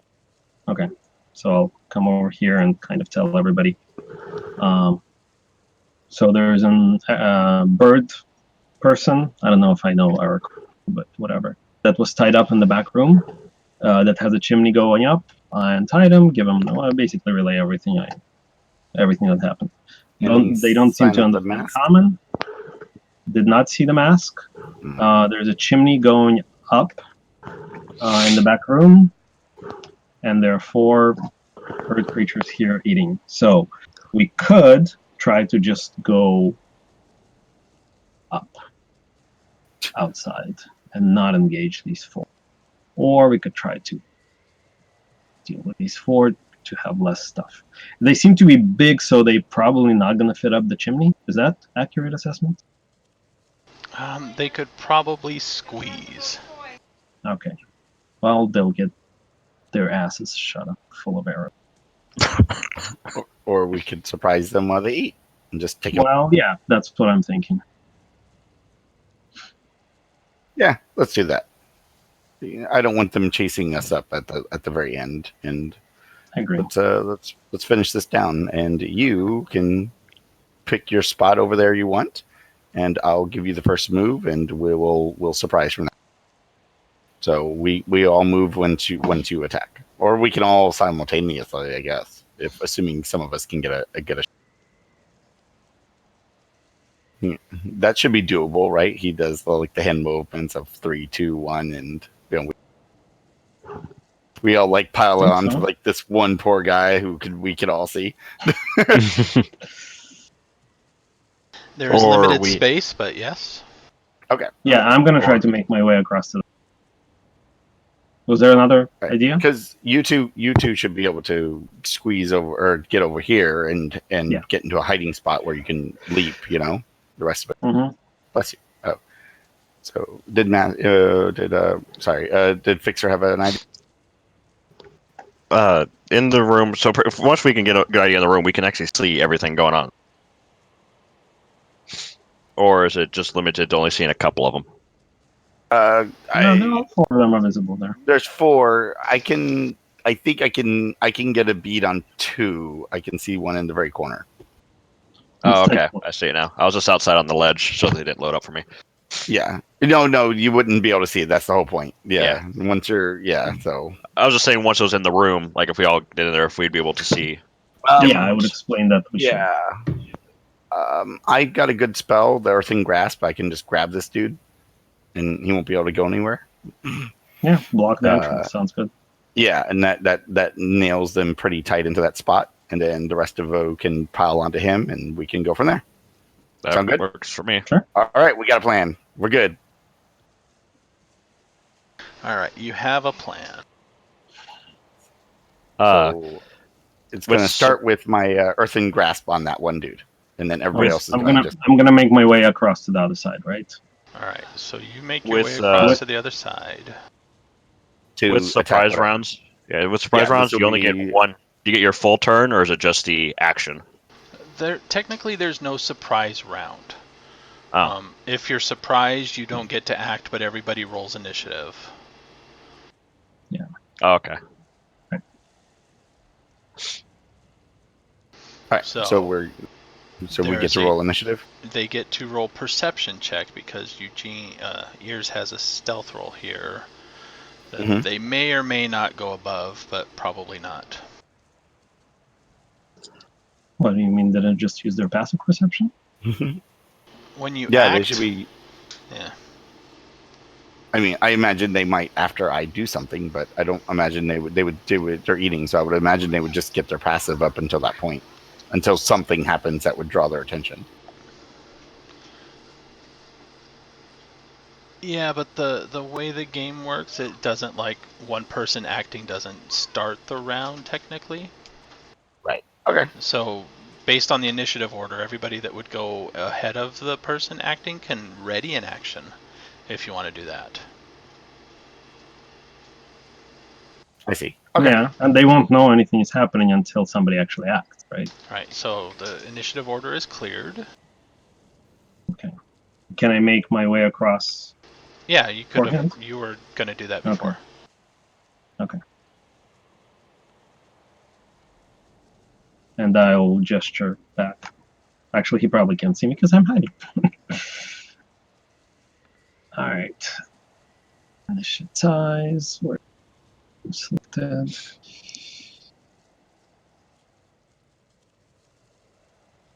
Why can't I get a good initiative? Fuck.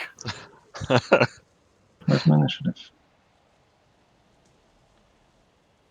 Oh, potential. Or I'll go with the 20.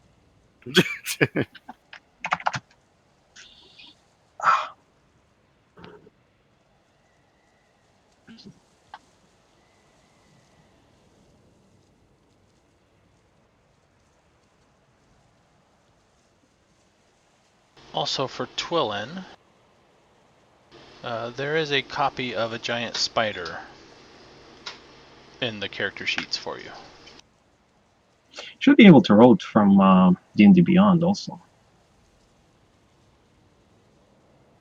Like if you just open Giant Spider in D&D Beyond, if you have the extension installed, you should be able to just that should get work your rolls. Assuming you have the extension, but anyway. Don't worry about it too much. All right, everybody roll their initiative.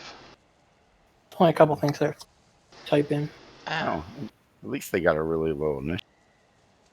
Mm-hmm. But me and Taban. All right. So you're all waiting for Nexus to act. I guess so. So what action is Ears readying? Shooting the closest one with the bow.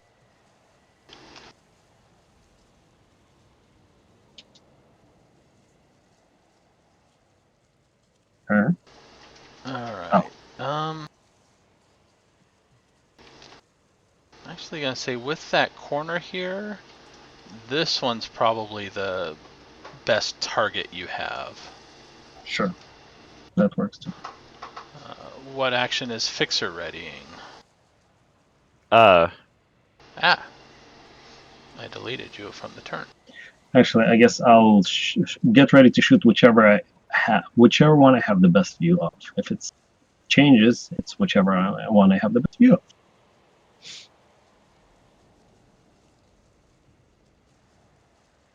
That works.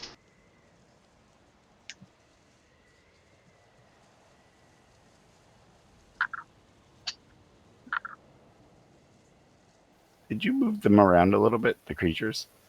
Just to One see what seems was going further on. away. Oh, okay. I was like, one seems further away than it was. They're all squeezing too. Yeah. Because they've got their. I'm assuming they got their wings all tucked in, and they're. Yep. Okay. All right. So. If somebody had Shape Earth, we could just seal them in. But. Yeah. So that Terrafolk would go, but he's surprised and doesn't get to act. Same with that one. So Twillin, are you acting or readying an action?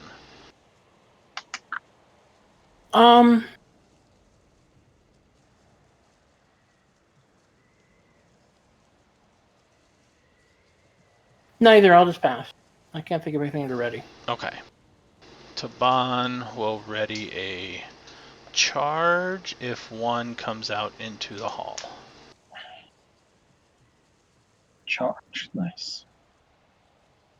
Well, move up and attack. And Nexus. Sure. All right. Here's a question: would he get disadvantage at this point on a saving throw, or? No, I don't think surprise gives you disadvantage. Darn. Okay. Oh. Okay. I don't know how their strength. It's a strength save. Do I give him disadvantage? That would take my points. Can you use inspiration too? No, I can't use inspiration to give him disadvantage, can I? No. Well, wait. If you're hidden when you. It's Yeah, an No, I attack guess roll. no. Yeah, I have another way of doing it. It would just spend all my poor meta magic points, but that's okay. Yeah, I will heighten it. But yeah, since a saving throw isn't actually an active thing they're doing. Yeah. Right, that's what I figured. So I will. He gets disadvantage on a strength It's that first one that can in view of me. Sorry, now he gets disadvantage on a what? On a strength saving throw for a Okay. DC 13.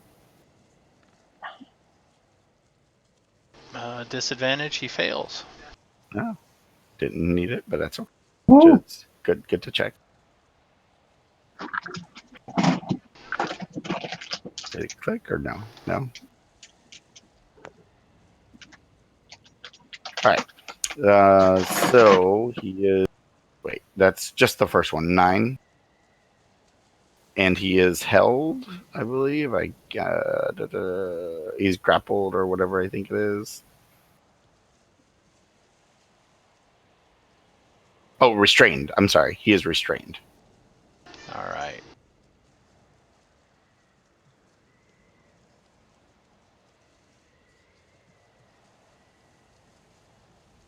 See, we don't have a tied up guy, so I'll give him spider webs. So the ground reaches up and grabs him. All I'm sure right. he's surprised.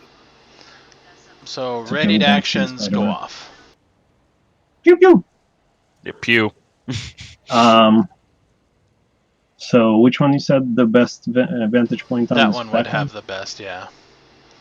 I This one guess. would have cover, so he'd get better AC. And But same he's with restrained that one. also. So Yeah. But also, I if have he's restrained, you would get advantage on that one. well, I'm hidden, so I get advantage right now. Oh, right. So it doesn't matter. Fair enough. So from here, I can't see enough of him. From this corner, I don't see enough of him to not have cover. Alright. No. Alright, fine. I'll shoot the back one then. Alright, since I'm hidden, I will have advantage.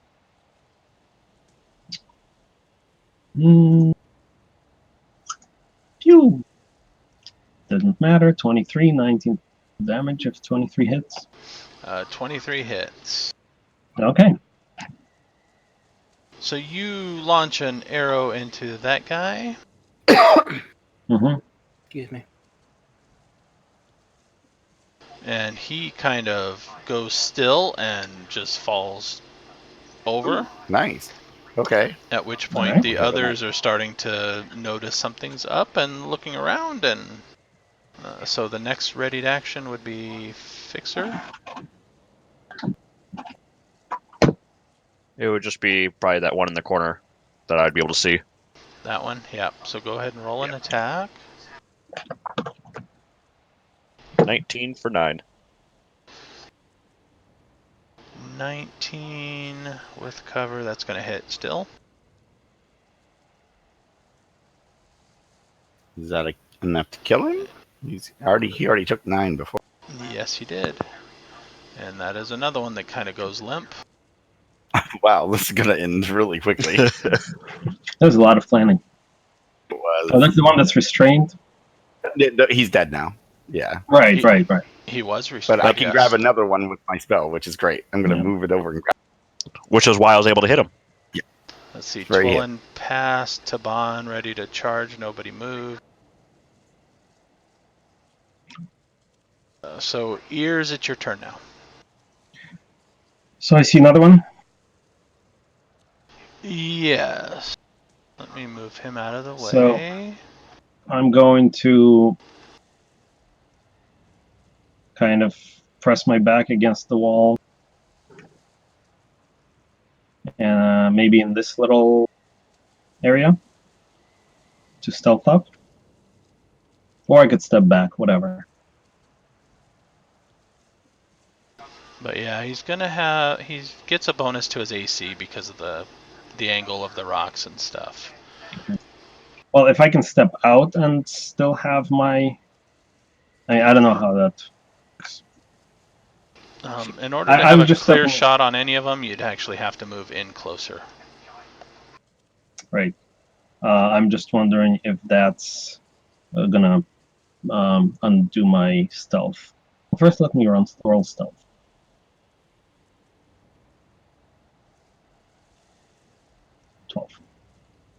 So it might not matter. Right? Okay, But, you try to hide. Yep, I tried to hide. And then I'm gonna. You won't have advantage on this shot. Yeah. I guess I will kind of sneak over to this side, still thinking I'm stealthy. And that doesn't really help much. All right, whatever. Take a shot. Yeah, I'll take a shot. So, cover, right? Yeah. Okay. Sure. 18 The cover doesn't matter.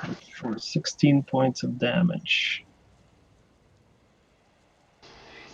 Wait, you're still getting your sneak attack? Oh, no. Sorry. No, 9 just points 9. of damage. Yeah, just 9. Okay. Alright, Fixer, you are up. And then I'm going to step back here. Okay. I'm assuming I'm going to have to move into the room there. Yeah, you can't see anything from where you are now. That be able to hit that last one. He would.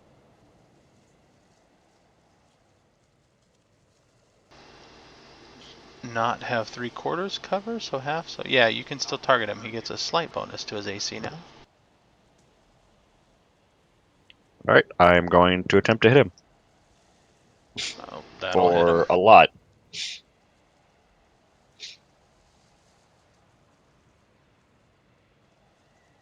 That hits him, and he seems to cry out in pain.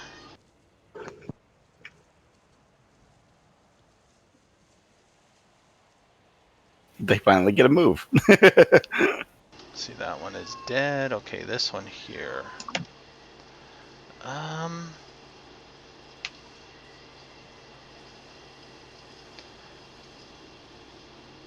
He begins shouting, "Help! Help! Intruders, help!" Good thing it's windy and noisy out there. Yeah. And he's going to come up here to there. He's going to come out so he's not necessarily squeezing so much. And Taban no longer has a spot to move up now.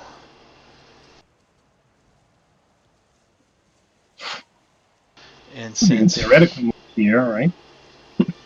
yeah, he doesn't want to move there. Oh, Taban, no. Yeah.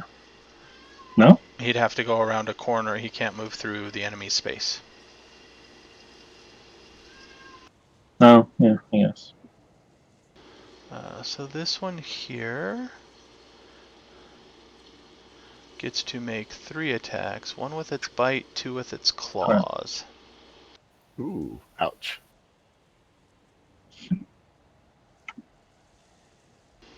And Ears is the one that shot him. So he is going to go after Ears. So bite and 2 claws. First bite, 16. Hits.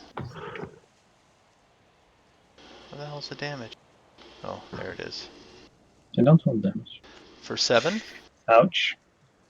And then claw number 1 misses, I assume, with a 14. Yeah, 16 is the magic number. And claw number 2 with a 7 misses. Okay. Twillin, you are up. It's 23.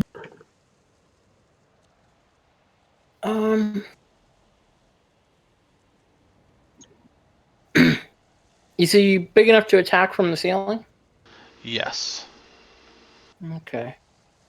Colin will move over here and attack. The one in the room still, or the one in the hall?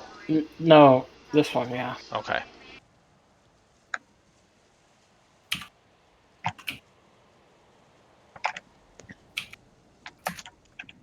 And a 21. No, that'll hit. Needs a poison save. Oh. Sorry, when he ended... his turn next to me, I'm going to use my reaction and run away from him. Okay. That's my skirmisher thing. Without provoking opportunity attacks. Poison save? Roll 2d6 first. Okay. You do 2d6 poison damage before the save.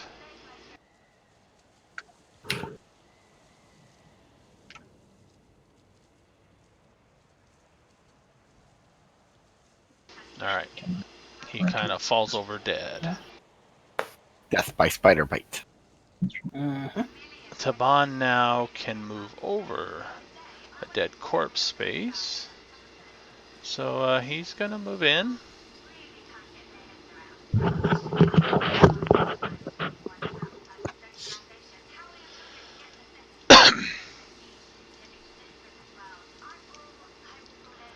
With an extra spot for the corpse for difficult, he can get there anyway.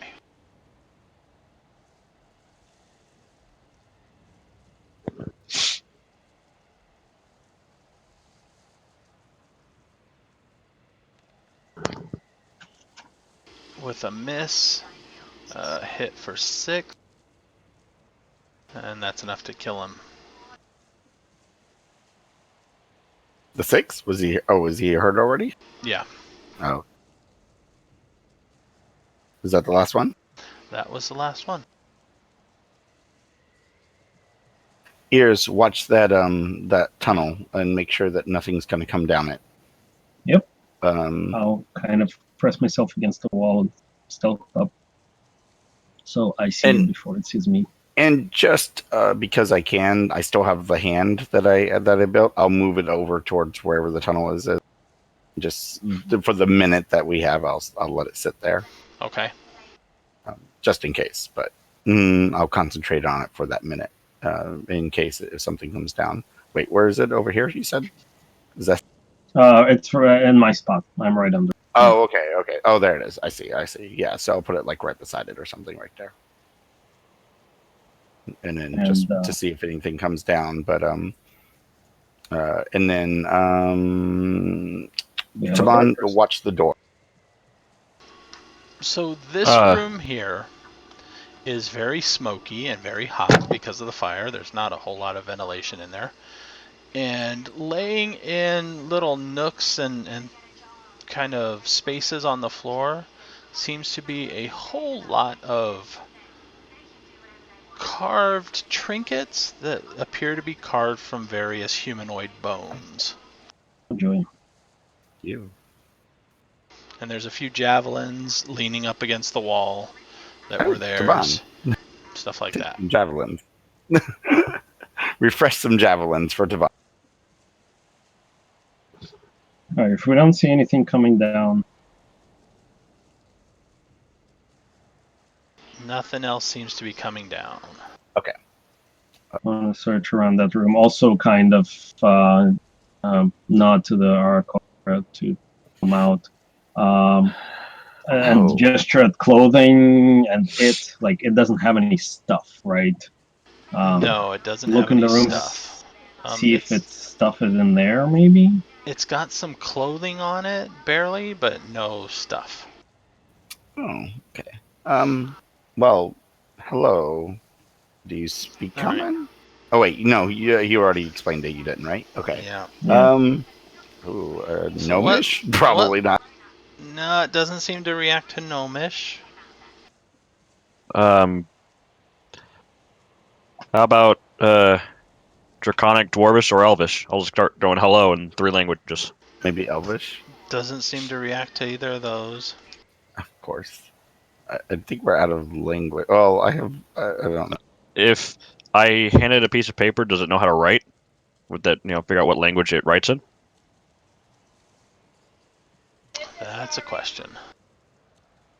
I don't know if I would use this language with it because number one, I have no reason to know it. Number two, it probably doesn't look good that I know it. So, but it's probably no worse than whatever Ears did. So, I will give it a try. That's one of my favorite things about 5e is they might not be able to speak the language, but writing it, there's so many crossovers. True. Please, the alphabets. Yeah. Ag, does it respond to that language? No, everybody hears this horrific sound come out of this little gnome, though. Bless you? No, I was just trying something. Not a surprise.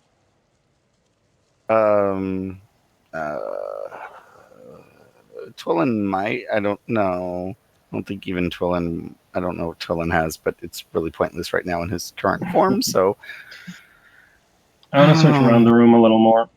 See Uh, if there's anything else of interest. Taban, I don't suppose you know any cool languages that might. I don't know. Talk to birds. All right, social interaction.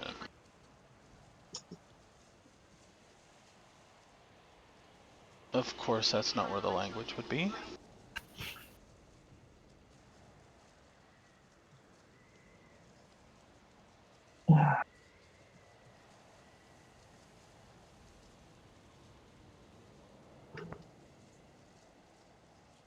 So what I'll do is I'll try to do some pantomiming with this guy. And pantomime like a mask covering the face, trying to see if he's seen a mask. I don't know. Let's see what he gets. All right, here's the languages.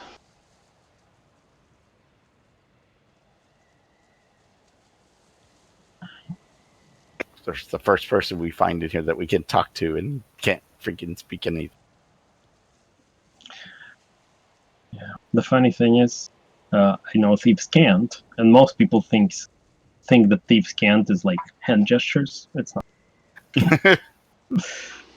No, it's And kind that's of a that. mix of just about everything. It's how to say things by saying other things. Yes, the eagle has landed, but not as obvious. Yeah, but a lot of people think it's gesturing, like hand language. So I'm assuming Taban does not have a language that would be useful in this. No, Taban does not. So I tried to do some Actually, pantomime. wait a minute. Taban might. Oh, look at this. The language of fists.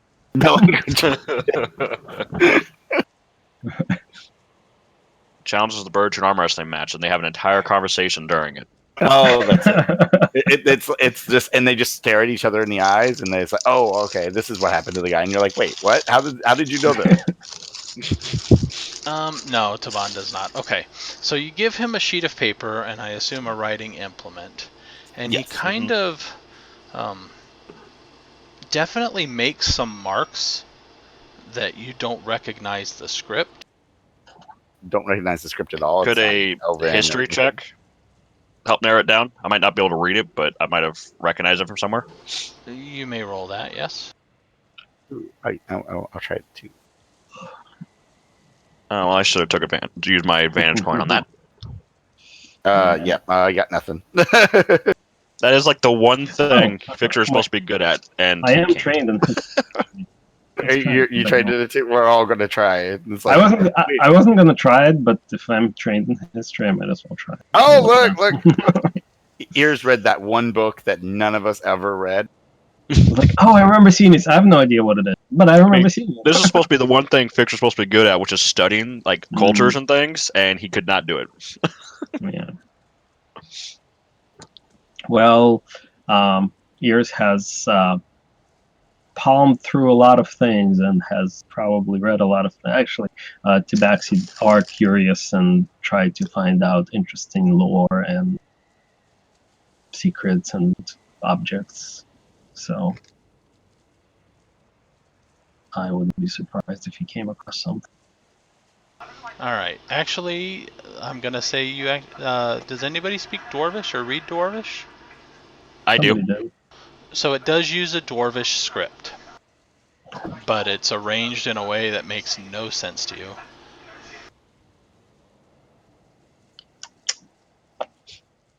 Anything on Ears' history or?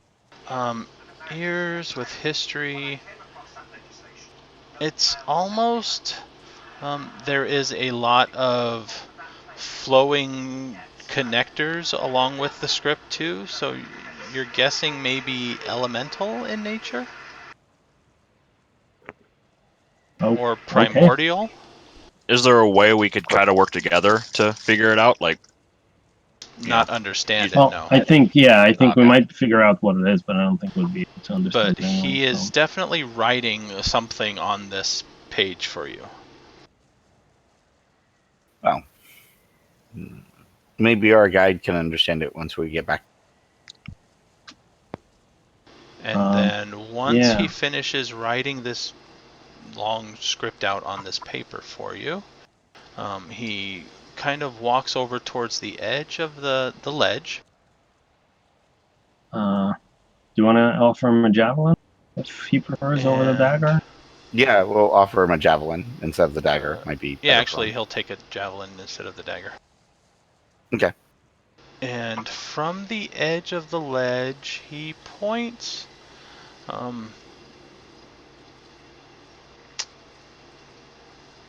south by southeast. Not quite directly south and not quite southeast, but between the two. And he seems to make a few cawing, and points that way. He points at the page that he wrote out and hands it to you. Okay, I'll take And it. then he puts his hands together and kind of enfolds himself with his wings and bows it to you. Oh, okay. I'll give him a Bow to nod. him. Maybe it's a letter of recommendation if we encounter his kind. Yeah, and I'll point to where he pointed just to make sure I got the right direction. I'll be like, that way? That's what you say. That way. He kind of looks at the way you're pointing, which at this point you're pointing into the cave, right? Because that's the direction you're facing. This cave faces kind of more westish than that direction, but he adjusts your hand so it's pointing in the way he was pointing. Okay, everyone remember this. Hopefully one of us will. I actually want to look at his clothing closely and see if it has any specific style or symbology on it, because there might be multiple tribes of these, and we don't want to show them to the wrong one. What skills are you proficient in? Lot.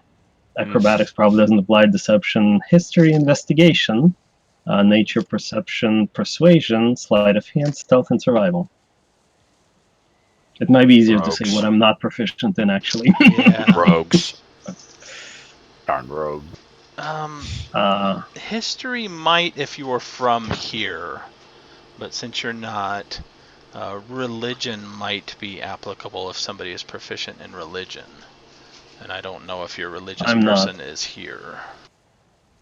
I'm primarily trying to memorize what it's. I'm trained in religion. Rather than figure out what he is, just so that when we meet his kind, we can tell if it's from the same type of dress. There is some sort of like symbology on his clothing. It's not a deific symbology, but it's definite monastic symbology. I got an 11. Symbology. So probably nothing that I can really tell. From Yeah, 11. nothing specific. It just seems more monastic in nature. Okay, fair enough. I'm just making note of it for future reference. Yeah, that's fine. All right. Well, I will nod once he readjusts my pointing and stuff like that, and I will try to do my best to remember exactly where he's got my finger pointed at. Let's see. Actually, wait.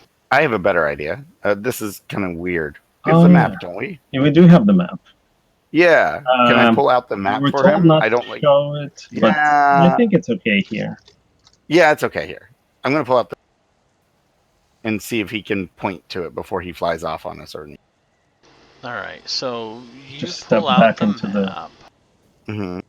Back into the cave so it doesn't get blown away by the wind. Gust of wind comes and takes away your map. It's still dark. Good night, everyone.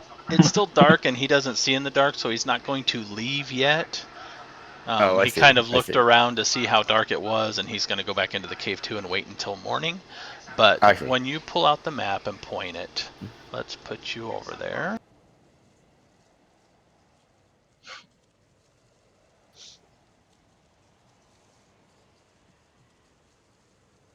This will be a lot easier than what it was. I was like, Yeah. Since we're going to be calling it here for the night anyway. So you are currently here. okay. By the X. Yeah, where the X is, right? Up here. South by At south. the X, where Firefinger now appeared. Yep. In which direction was he pointing And us he at? pointed south by southeast. And he takes the pen you gave him and gets ready to make a mark, and then sees that there already is a mark, and he points to that dot there. There's a ball. And he points Oh. at that, points at the note he gave you.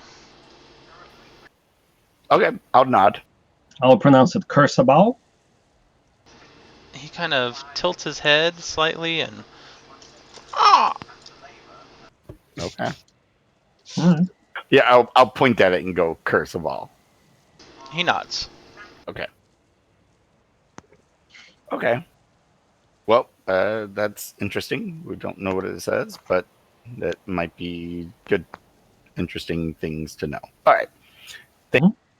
I added it to our party inventory so we don't forget. Thank you. Cool. Awesome. All right.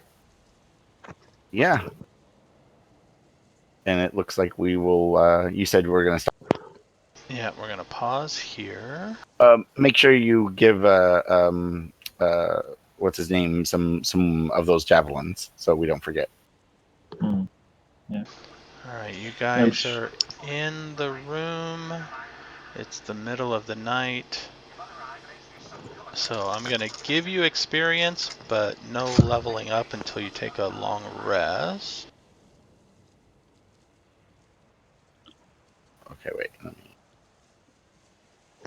Then we cast Comprehend Languages, and it says the adventurers are gullible and look tasty. How to serve adventures. We can take a short rest though, right? You can take a short rest if you want, yeah. Yeah, let's take a short rest. Because I am down 10 hit points in pain, and I believe someone else got hurt. I would like some hit points back as well. We could save my healing for combat. Yeah. Roland can talk again. Yeah. Yeah. and we can use some hit die, right? To heal or something? Is that what we can do? I forget how these Yes, you these can. things work. You roll your hit dice and whichever one you want Plus- to spend, and then you get that many Yeah. get any hit points back. You Yeah, can hit spend die them plus con. one at a time if you want. You don't have to determine how many you're going to spend beforehand. Up to as many sure. levels as you have, so up to 3. And then on a long rest, you get half of them back. Minimum 1. So hit dice. Yeah, sure. We'll take a total of 1. Perfect.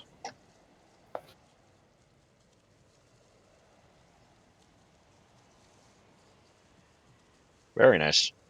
Oh, okay. Pick my 8. That's cool. Exactly how much I took.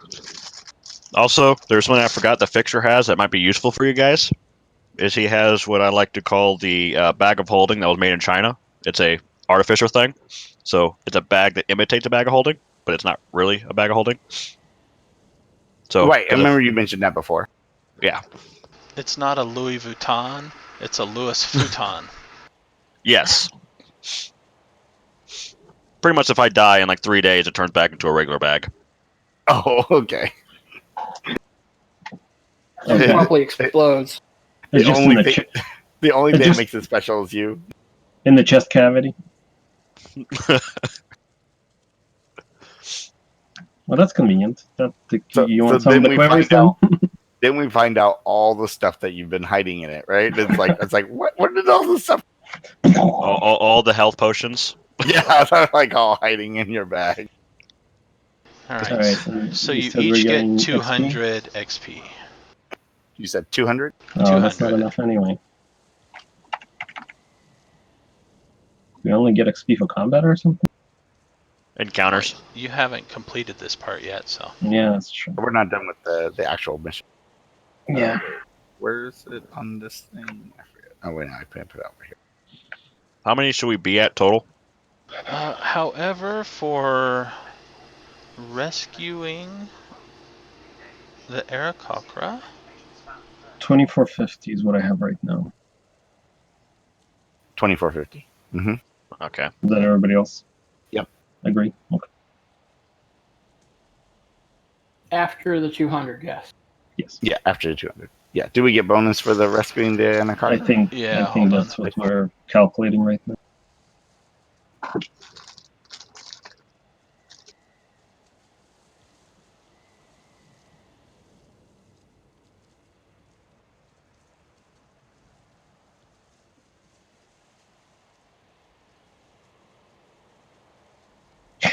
You should ask him to fill out any other parts of the maps. Since he flies around and sees a lot of stuff. If we could actually talk to him. Well, actually, he could. Well, I don't know if you want to draw directly on the map. Maybe another paper, Right. but like where the river continues to, and any other points of interest. Like, because he can see a river is drawn. Right.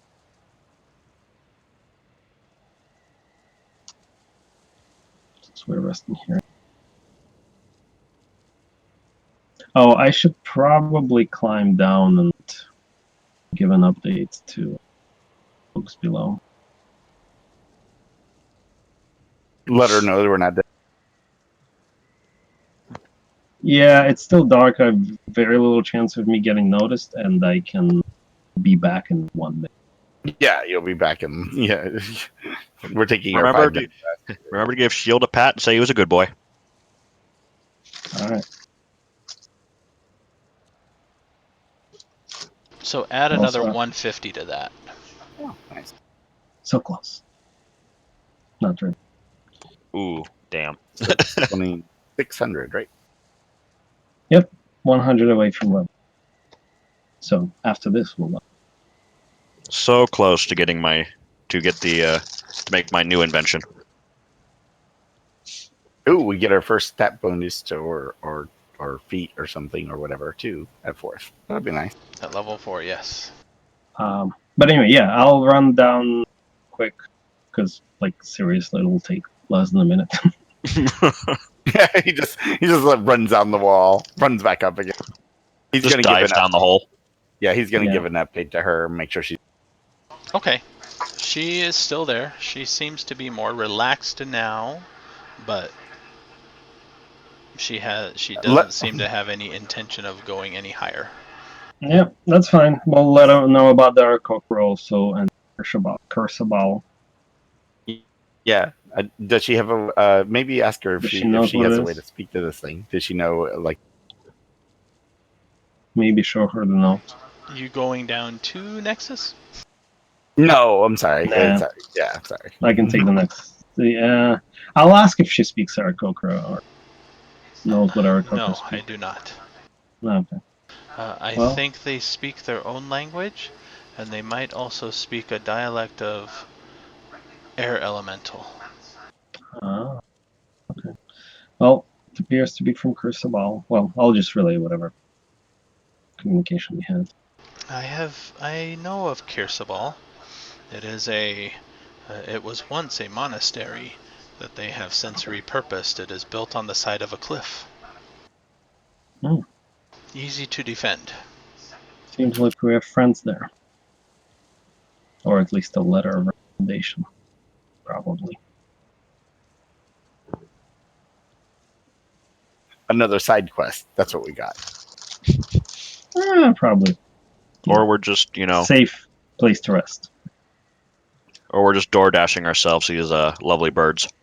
Yes, that must be it. Well, it's about 100 miles away, so 10 days overland.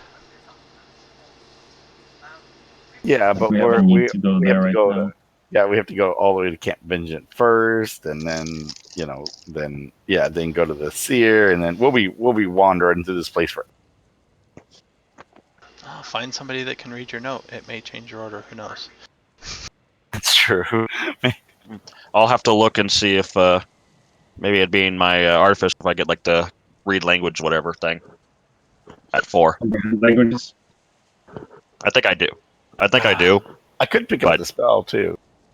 Wait, maybe I don't remember. I don't know what I get it for.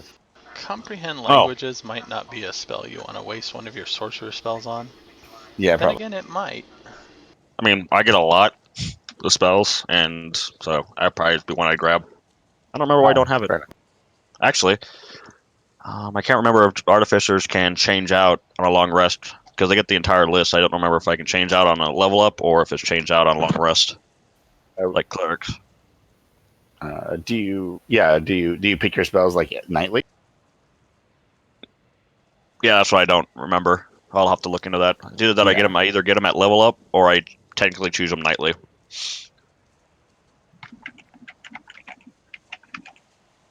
Let's see, spell casting.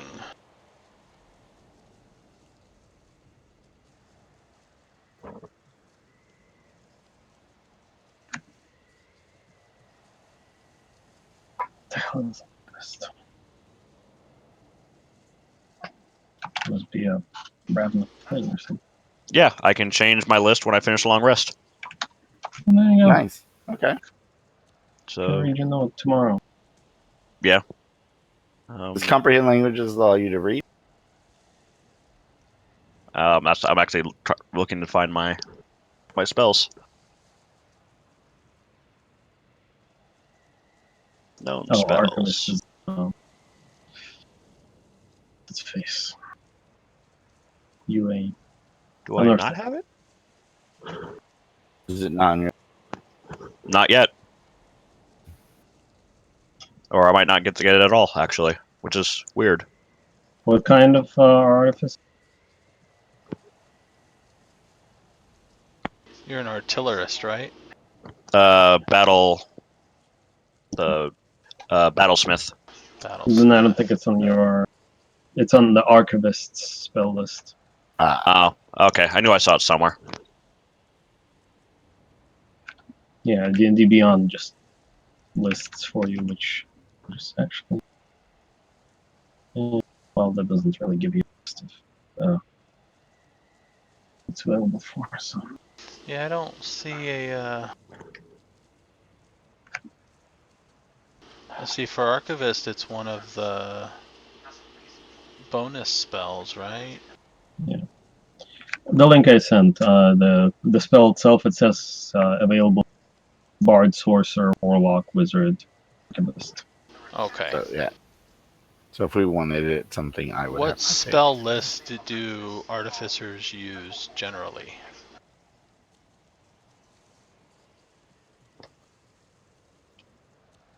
What do you mean? They get general spells. Each subclass gives them a few known spells, but what list do they choose from in general?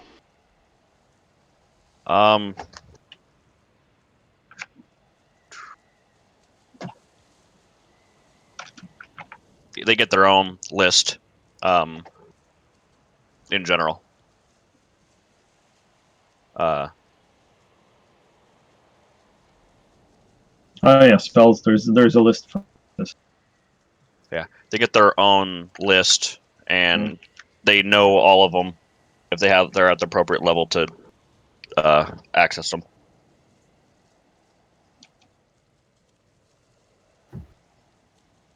Oh, okay, I see the spell list. Yeah, it's a limited list, so it's actually a rather small list. Just a bit of a conglomerate of different spells, up to 5th or whatever. I just need mind reading.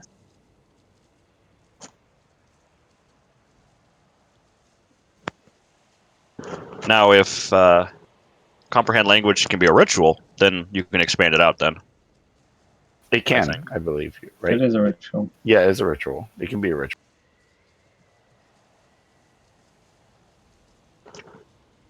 But do they get a book?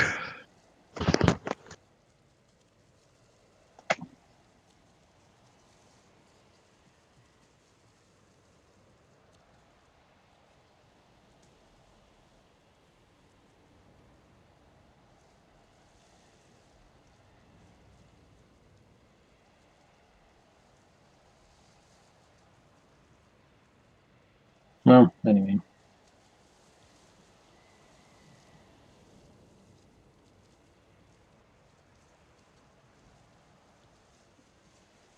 It doesn't look like artificers are ritual casters.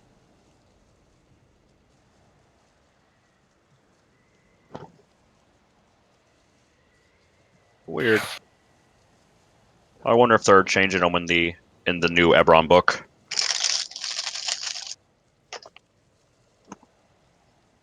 Oh, they have ritual casting. Only if the rituals, or one of their spells is already can be a ritual, which I don't think there might be like one in their whole list.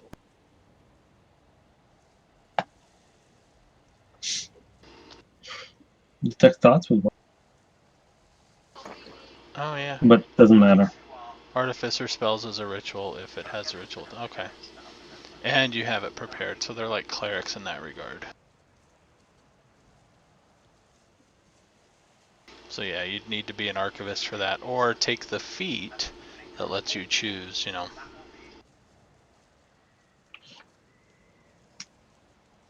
Probably not worth it in that case. Nope. Do I get rituals? I don't think I do. Sorcerers, no. Okay. Not unless you take the feat. Yeah.